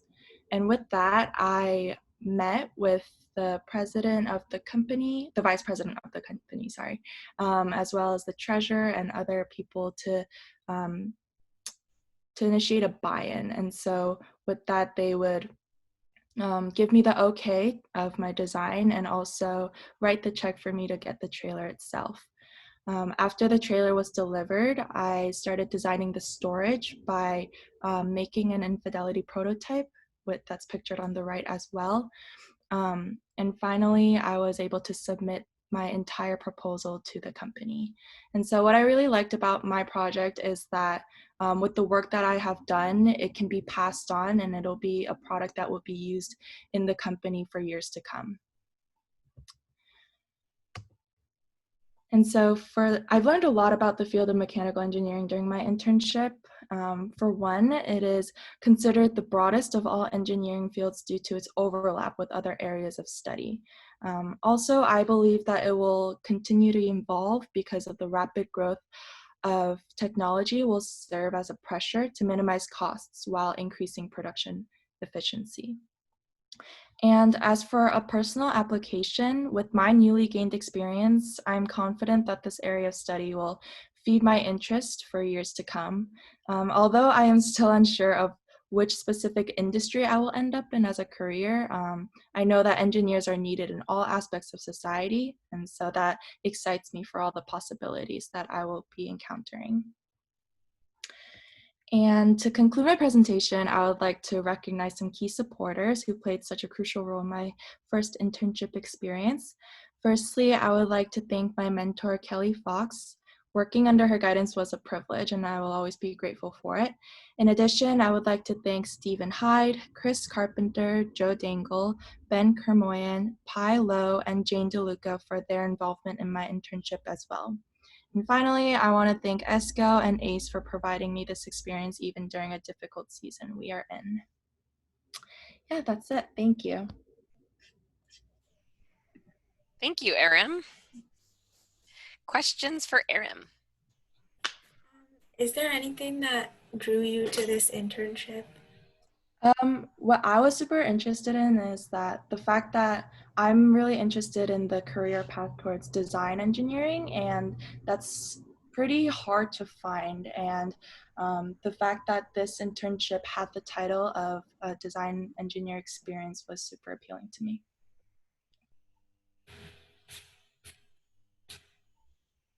What did you find was one of the most difficult parts of the internship or the most challenging? Definitely the design ideas. I kind of struggled with design fixation, where I come up with one design and I don't want to think about anything else. This is the one I want to go for. And so meeting with like my coworkers and getting their feedback and hearing that, oh, maybe this is not the best idea, being drawn back to square one was difficult, but it definitely helped me to really let go of my design fixation. Very good. Any other questions for Erim? Was any of it in person or was it mainly remote? So I would say I went in maybe like once a week. So I would go into the Innovation Center, which is where all the testing and it's like the warehouse of the company, and so I got to see some of Kelly's, my mentors, her testings going on in there. And when like the trailer came and I needed to do like benchmark measurements and things like that, I would go in, but a lot of it was at home. Very cool. Okay, thank you very much, Erim. Up next, we have a partner presentation of Lily and Mostafa. And are you splitting it into two different presentations, or are you working together? We're going to be working together on this, so we're going to Okay. both present the same one. Okay. All right, whenever you are ready. Okay. Hello, I'm Lily Garrett. And I'm Mostafa Rasheed. And today we will be presenting to you our summer experience of Nike material and mechanical footwear lab testing and research. We first wanted to start off by thanking all of our amazing mentors for the amazing internship this summer. Jennifer, Ingrid, Eric, Serene, Christina, Dave, and Mike. Thank you all so much for your unwavering enthusiasm and dedication, and thank you for finding the way to get the best out of the situation. Misty rain settles on the field and glimmers in the lights which shine intensely overhead. Panting, you watch as your breath forms a small cloud that contrasts with the cold air around you. A teammate passes a quick and powerful ball, and you trap it with control at your feet on the manicured turf. An opponent player rushes from behind, who you see coming up in your peripheral. Your studs quickly dig into the ground as you explode with the ball and accelerate forwards on the way to securing a goal for your team. This is what soccer is all about for me: the adrenaline rush, the teamwork, and the years of memories playing since I was young. Throughout my life, my passion for the sport has continued to grow. I've been playing soccer all of my life, and for as long as I can remember, I've had a ball at my feet. The sport has taught me so much about life, from how to create a bond with a team and make personal connections, to getting back up when I fall, and to never give up even when all the odds are stacked up against you. With that being said, this internship has provided my partner and I to bond over our passion for soccer and to be able to bridge the gap between soccer and the world of science. Our summer at Nike as interns has been educational, exploratory, and personal. Throughout the summer, we spent time listening to lectures on footwear testing and biomechanics, conducted tests on running shoe foams, and created scientific procedures, and debriefed many major footwear science articles. We used the knowledge we gained to dig deeper into soccer and the personal projects we created by backing up information about the sport with science and research. Expanding our understanding of the science behind cleated footwear and the biomechanics of soccer equipped us with information to support our ideas and further explore the sport and our shared passion for it. Over the course of the summer, our main focus could be split up into 5 categories: anatomy of the human during activities such as running or doing any other exercises, injuries, footwear engineering, biomechanics, and material and mechanical testing. We got to learn all about the human and all the muscles in motion, and we got to understand all of the intricate details that go into a shoe. We also got to learn the machines and did many tests that Nike runs on every single shoe before releasing a shoe. The Nike M&M Lab is the Material and Mechanical Lab, which focuses on innovative material, mechanical, and analytical research and testing of footwear. So for example, in material testing, the lab will look at color fastness, which is the ability to maintain color without fading, to make sure shoes' pigments don't diminish over time or bleed out. And so in mechanical testing and research, the lab runs tests to ensure there's ample cushioning in the foam inside a shoe so that the athlete is supported and comfortable. And lastly, in the analytical operations of the lab, for example, a shoe's reaction to applications of hot or cold temperatures is monitored in order to see if the shoe could withstand summer or winter conditions in certain environments. On a daily basis, we got to learn in lectures and complete homework assignments while attending check-in meetings and team meetings. The pictures here are examples of homework assignments that we did. And the two on the top are an example of the test rig that we made, where we made a mark on the wall and dropped the ball from 2 feet and measured how far it bounced back up. We changed variables such as the surface under the foam itself, and the size of the ball to see what causes differences in results. This is similar to in soccer when your team has to test different formations and put players in different positions to see which way works best for the team. In the bottom picture, we see a homework assignment where we had to analyze the biomechanics of a basic soccer move. And in this case, I did juggling and measured the angle that my knee and ankle flex while juggling. We also worked on our personal project and got to visit the world headquarters and the M&M lab. A large part of the time that Mostafa and I spent as Nike interns and playing the game of soccer is being a team player and seeking out actions to take which will better the end result.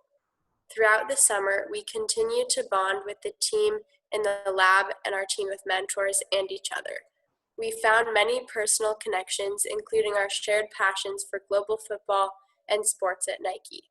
We were able to dig deeper by asking questions to the many soccer experts in the lab and expanded our knowledge of cleats, biomechanics, and the sport overall.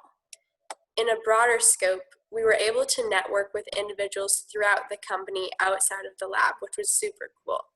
Seeking out Nike employees such as chemists, business people, and a product line manager mirrored the lessons we have learned from soccer to make strategic plays and be assertive in taking action.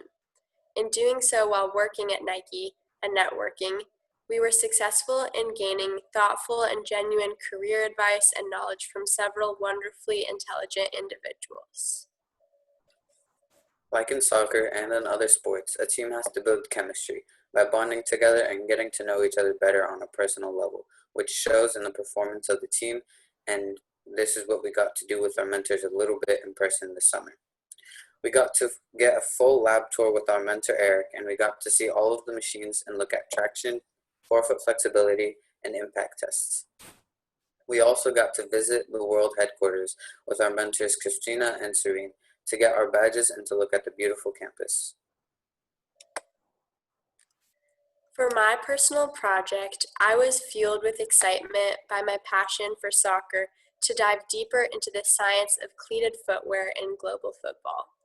I created an informational catalog which broke down major injuries which soccer athletes are subject to, followed by pinpointing specific structures and functions in Nike cleats which are protective mechanisms against these injuries. One of the injuries I analyzed was metatarsal hyperextension. This is commonly referred to as turf toe, and it's a type of joint sprain common in soccer which occurs when the foot is extended past its natural range of motion, which can cause the tissues around the ball of the foot to become inflamed and cause discomfort, soreness, bruising, and many other adverse effects for a player, which will limit their ability to play and will halt their ability to continue in the sport temporarily. In analyzing a protective aspect of cleats which relates to metatarsal hyperextension, I focused on the stiffness of the sole plate, the external bottom of the cleat which studs are attached to.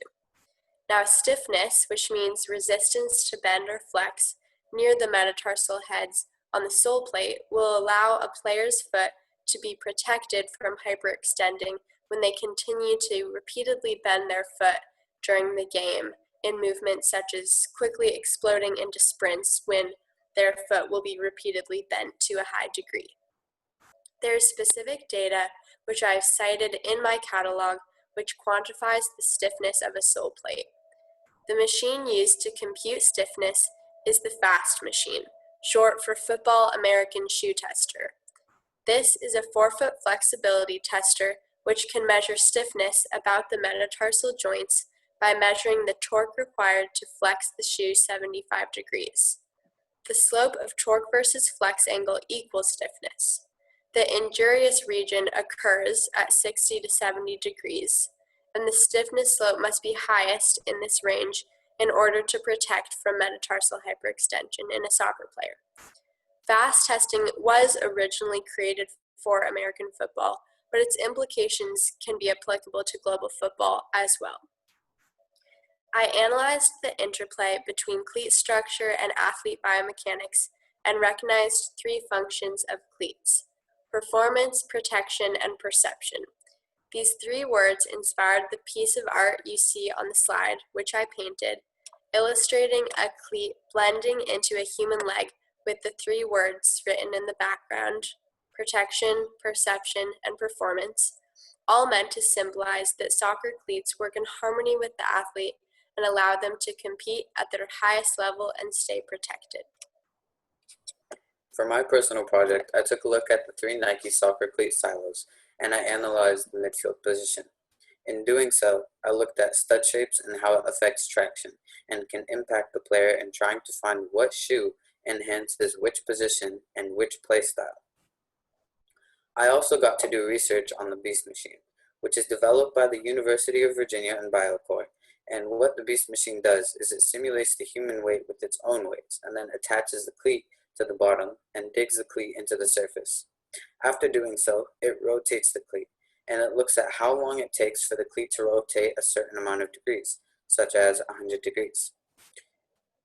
This is the best way to look at the interaction between the athlete, cleat, and the surface, and it's the best way to quantify the tractional performance.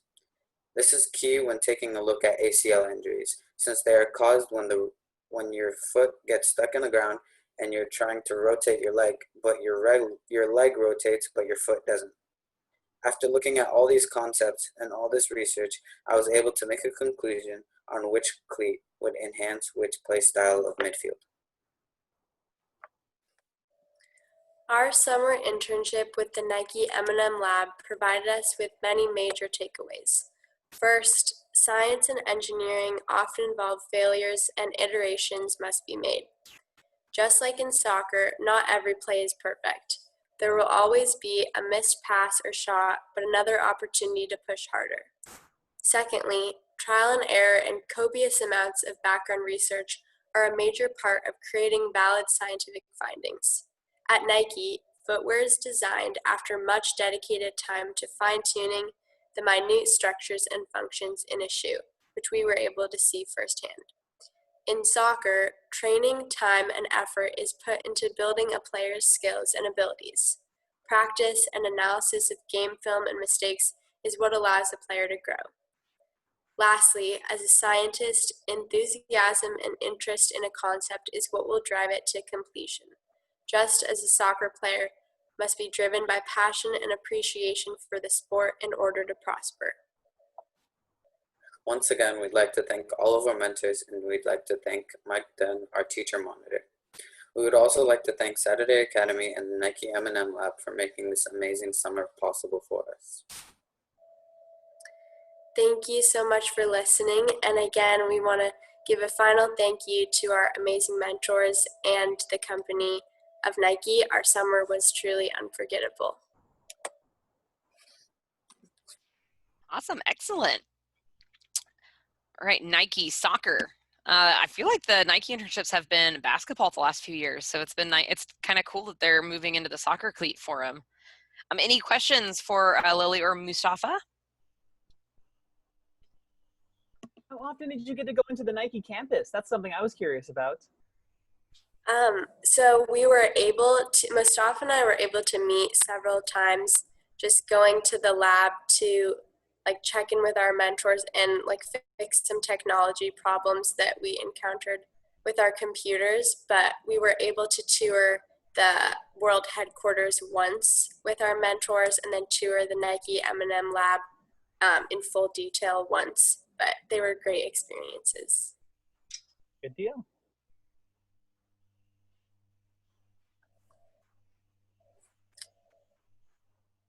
What was one of your most memorable or favorite moments in the summer with this internship? I would say for me, one of the most memorable ones would probably be the world headquarters tour. So it was nice to take a walk with two of our mentors and to also get our own badges, which is also really cool. So we got to do that, and then I think it was an hour or two, so it was really nice to walk around with them. Yeah, I agree with Mostafa, and just getting to see the lab and all like the super cool things going on at Nike, and just to like get to be a part of that environment because it's like very creative and collaborative, and it was really cool to just learn all about footwear and engineering because I had never spent time in that like realm of study before. Very cool. Any other questions? Okay, we have our last, but certainly not our least. I'm sure All right. Hayden's been sitting on pins and needles for the last 2 hours. I am so ready. I'm so ready. Here Close we it go. out, Hayden. Close it out. Okay, let's see if I can get my screen shared. Oh, good grief. I have to. Oh, it's not letting me do it. Oh, no, no. All right.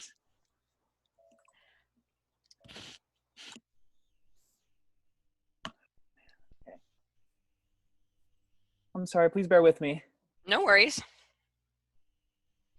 You're giving us the you're raising our anticipation levels. Right, right.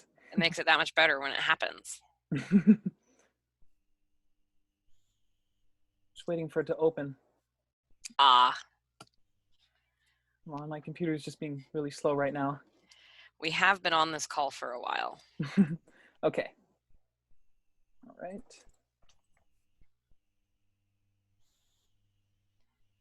Okay. It's telling me it needs to restart the program. I'm so sorry. This is, oh dear. Did you send me the presentation? I don't know if I did. Would you like me to do that now? Okay.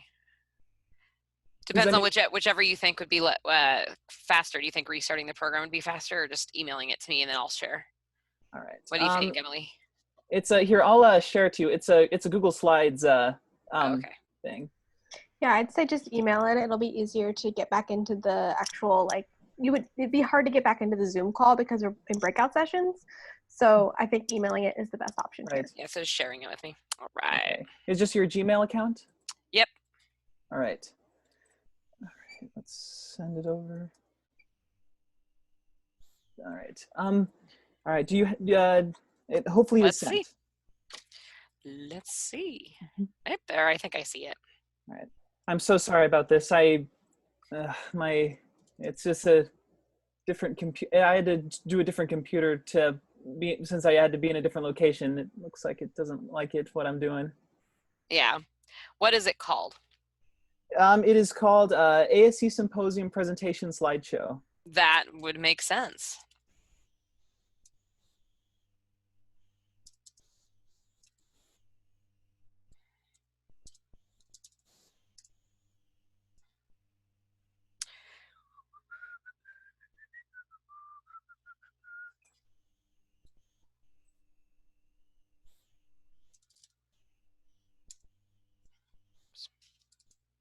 Oops.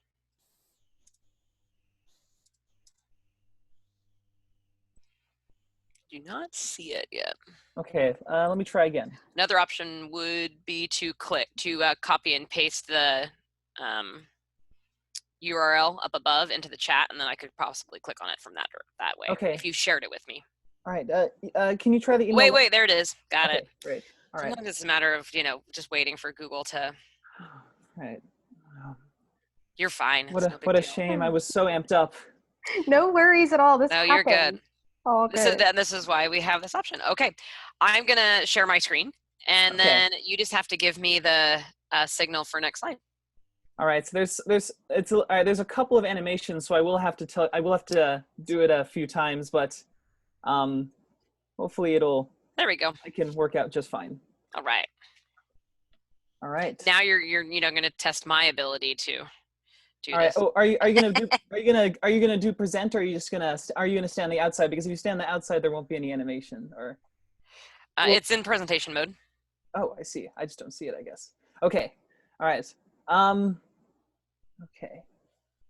I guess that will. Okay, this will work. Okay. All right.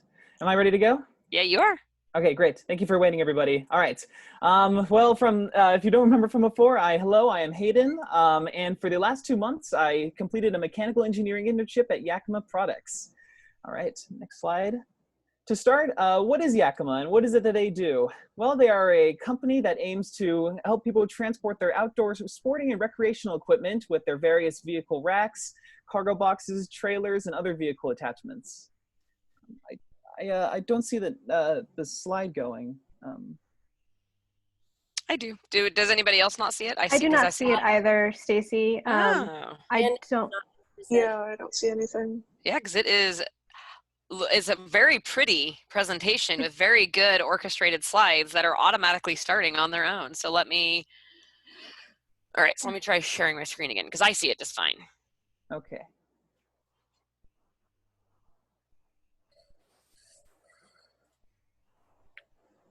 Okay, now I can see it. Okay, great. Okay. All right, so we just got through. Yep, we just got through that. All right. Okay. Okay, Next so slide. then, all right, next slide. Okay. All right, so now that you know what Yakima does, the next question is, what did I do?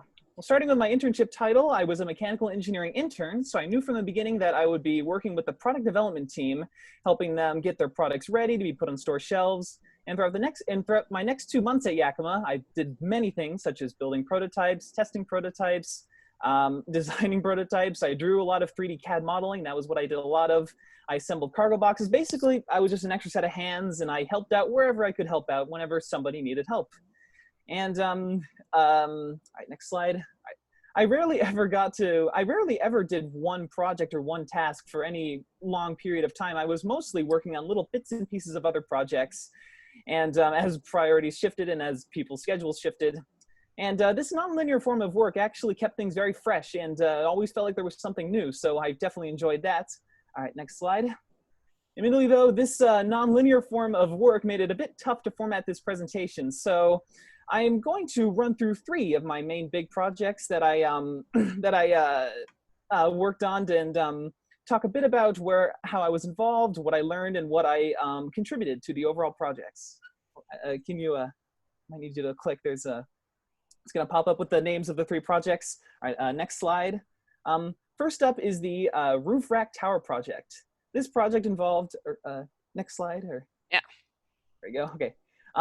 This project involved creating a specialized roof rack tower that was designed to fit the roof of the roof and rail and side rail type of a specific vehicle type. Believe it or not, I actually started working on this project as soon as the first day of my internship, and I was already helping out, but it was already quite far into development when I jumped on board. So all that was really left to do was to assemble prototype models, prototype builds, and then put them through prototype testing. And this is what I helped out with. As prototype parts were 3D printed, me and my mentor would take the parts and we'd assemble the prototypes. After assembling the prototypes, they'd be put through what's called pull testing, which involves setting the prototype up in a configuration that mimics actual, vehicle conditions and road conditions, and basically taking cables and just pulling and tugging the prototypes up and down and all around and seeing if it sticks together. And if that passed, then it would go out onto the road in actual traffic and see it held up there. And after the prototypes came back from all that testing, we'd see how it did well, if there was things that could be improved, and then my mentor would go back and make new adjustments to the CAD models, print out new 3D parts, and then the process would repeat until all the tested and passed, and it was ready to be shipped out to stores. All right, next slide. Next up is the hitch receiver project. I was tasked with this project only a couple of weeks into my internship, so it was kind of presented as more of an exercise rather than a full-on solo project. The premise was an exciting one. I would be essentially going through a bite-sized product development cycle. I'd be conceptualizing all the designs. I'd be creating 3D model mock-ups, and I'd be presenting my designs to other engineers around the building. I'd be revising my designs, getting feedback, keeping an eye on the budget, basically the whole shebang. And I'd be doing all these tasks mostly on my own, only getting outside feedback from other engineers and other folks around the building from time to time. So I was given a lot of freedom to be creative and test out things that worked and things that didn't work. Essentially, my task was to create a mechanism that would be used internally by the product testing team to make their hitch receiver project much easier to manage. Next slide. And right away, I got to work coming up with designs that would hopefully meet the design criteria of the exercise. I made whiteboard sketches, converted them into 3D models. I even made some small demo animations to show how the designs would work in motion. I would frequently present these designs to my mentor and other engineers around. Next slide. They would give me feedback, and the process would start anew until we'd finally landed on the design that we were happy with. Next slide. Once the design was finished, I had to move on to the scariest part, or so I'm told, of any product development cycle, the budgeting. Ooh, and fortunately for me, though, my job was not super scary. I was given a rough budget range that I was told to keep towards, kind of stick to, and it wasn't super strict though, but I learned quickly that balance is key. You want to find the right combination of quality of material, its cost effectiveness, and also weigh in the long-term benefits of what material you use. Once I'd settled on a budget plan, I was basically finished with the project. I unfortunately wasn't able to stick around long enough to see this project built in person, or else I might have brought some photos, but going through almost the entire product development process was more than enough for me. Next slide. The last project I'll be discussing today is the Custom Truck Project, or that was its code name. This project aimed to provide a solution to those who wish to have a rack system and a tonneau cover on their truck simultaneously. So this project essentially allows the user to install a track on the truck bed, making it much easier to take on and off the rack system for the user to take on and off the rack system without having to get past the tonneau and that sort of thing. Next slide.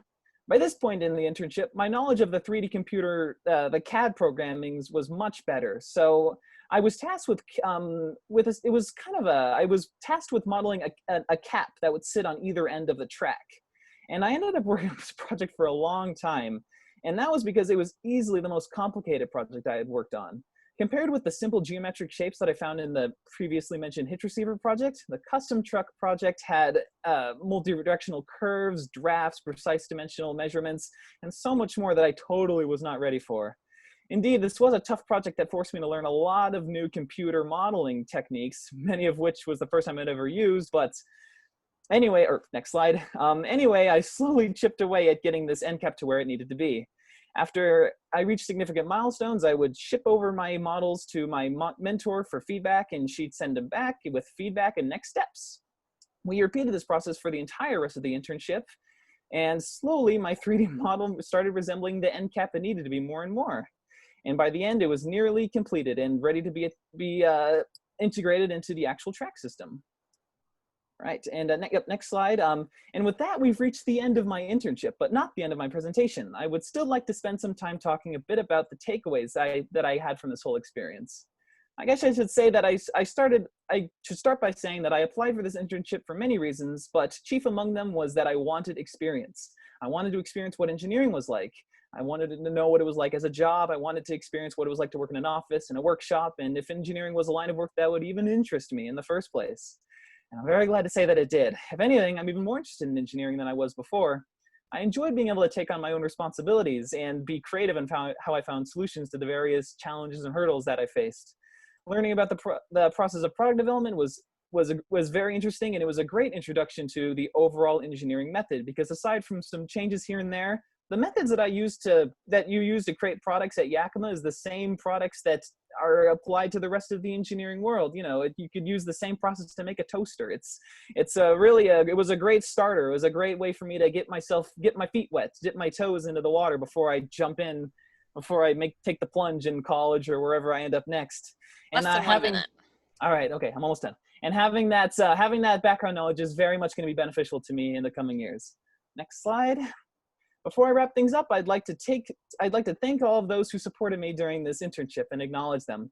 First, I must of course mention my mentor at Yakima, Ashley Hawk, who fought to keep this internship alive and was there to guide me every day of the internship and overall just being so supportive. Next, I must thank Yakima themselves for keeping the doors open, for offering the internship in the first place. And I'd also like to mention my teacher monitor, Mike Dunn, who was a great resource throughout the whole summer. And finally, I must thank Saturday Academy for setting up the whole program. Next slide. And with that, I'd like to thank you for your attention and thank you for listening. All right, any questions, or I suppose I should ask? Yeah, any questions for Hayden? Thank you for doing the slides. I really appreciate that, and I'm sorry for the... No problem, no worries. Mm-hmm. How much of your work on like the different projects was independent versus like with other engineers and with your mentor? Right. So sort of a pseudo answer to this question is that I spent kind of half the time in the office and then half the time at home. When I was at home, I was mostly on my own. I would email and I would Skype my mentor from time to time, but for the most part, she'd give me the instructions and she'd let me loose, and I do CADing from home. And then when I was in the office, I was usually a lot more supervised. Like whenever I did stuff in the workshop, I was usually someone else was there, and I would be asking questions. But I'd say they gave me a lot of chances to be responsible, especially like as they were teaching me how to do things. Slowly, they would actually kind of let me do things on my own. Like they would kind of teach me how to do things at first, but then later on they'd let me kind of take care of things on my own when they realized that I knew I could handle it. I had a question. I was just wondering, well, first I want to say good job at keeping on, keep going, even though your presentation, you went through all these materials. Good job.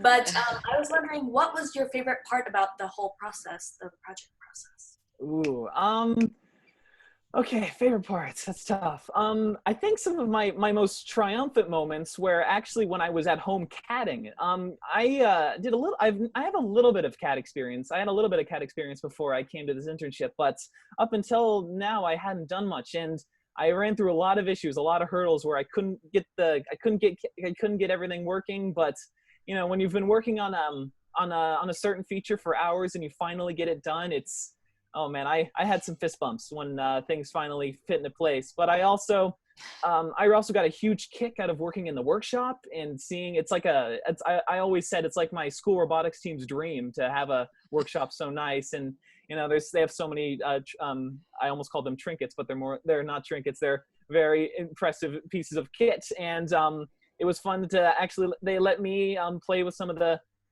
stuff. Yeah, just the responsibility of all. I really appreciated that that they let me do so much, and that it wasn't a static internship. I wasn't just sat at my desk all day. I was doing lots of fun things, and right. That was kind of a weird answer. That was a lot. It was like 5 different answers, but a lot of parts could be counted in my favorites. You can tell you had an enjoyable experience, which is the most important part. Right. Any other questions for Hayden? Okay, so congratulations, everyone. Those were all very high quality, awesome. This is where you can go down and hit your applause thing. Yay, good job, everybody. Those were all amazing. This was our first time kind of doing this online format, and I appreciate everybody being here, being ready, being professional, having such great questions, being practiced in your presentations. These are all really important skills that you need no matter where you go from here. Thank you for allowing me to sit in as Mike Dunn for the day. I appreciate it. He's gone. He will be back next week. Some of you, it sounds like he still needs to do final site visits with.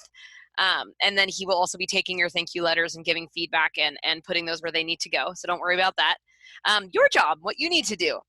Don't forget about your summary reports. So I was trying to find the due date list, but those are coming up. So you should be able to pretty easily fill out that summary report. It's a questionnaire you just fill out with a lot of the information you just kind of went through in this presentation.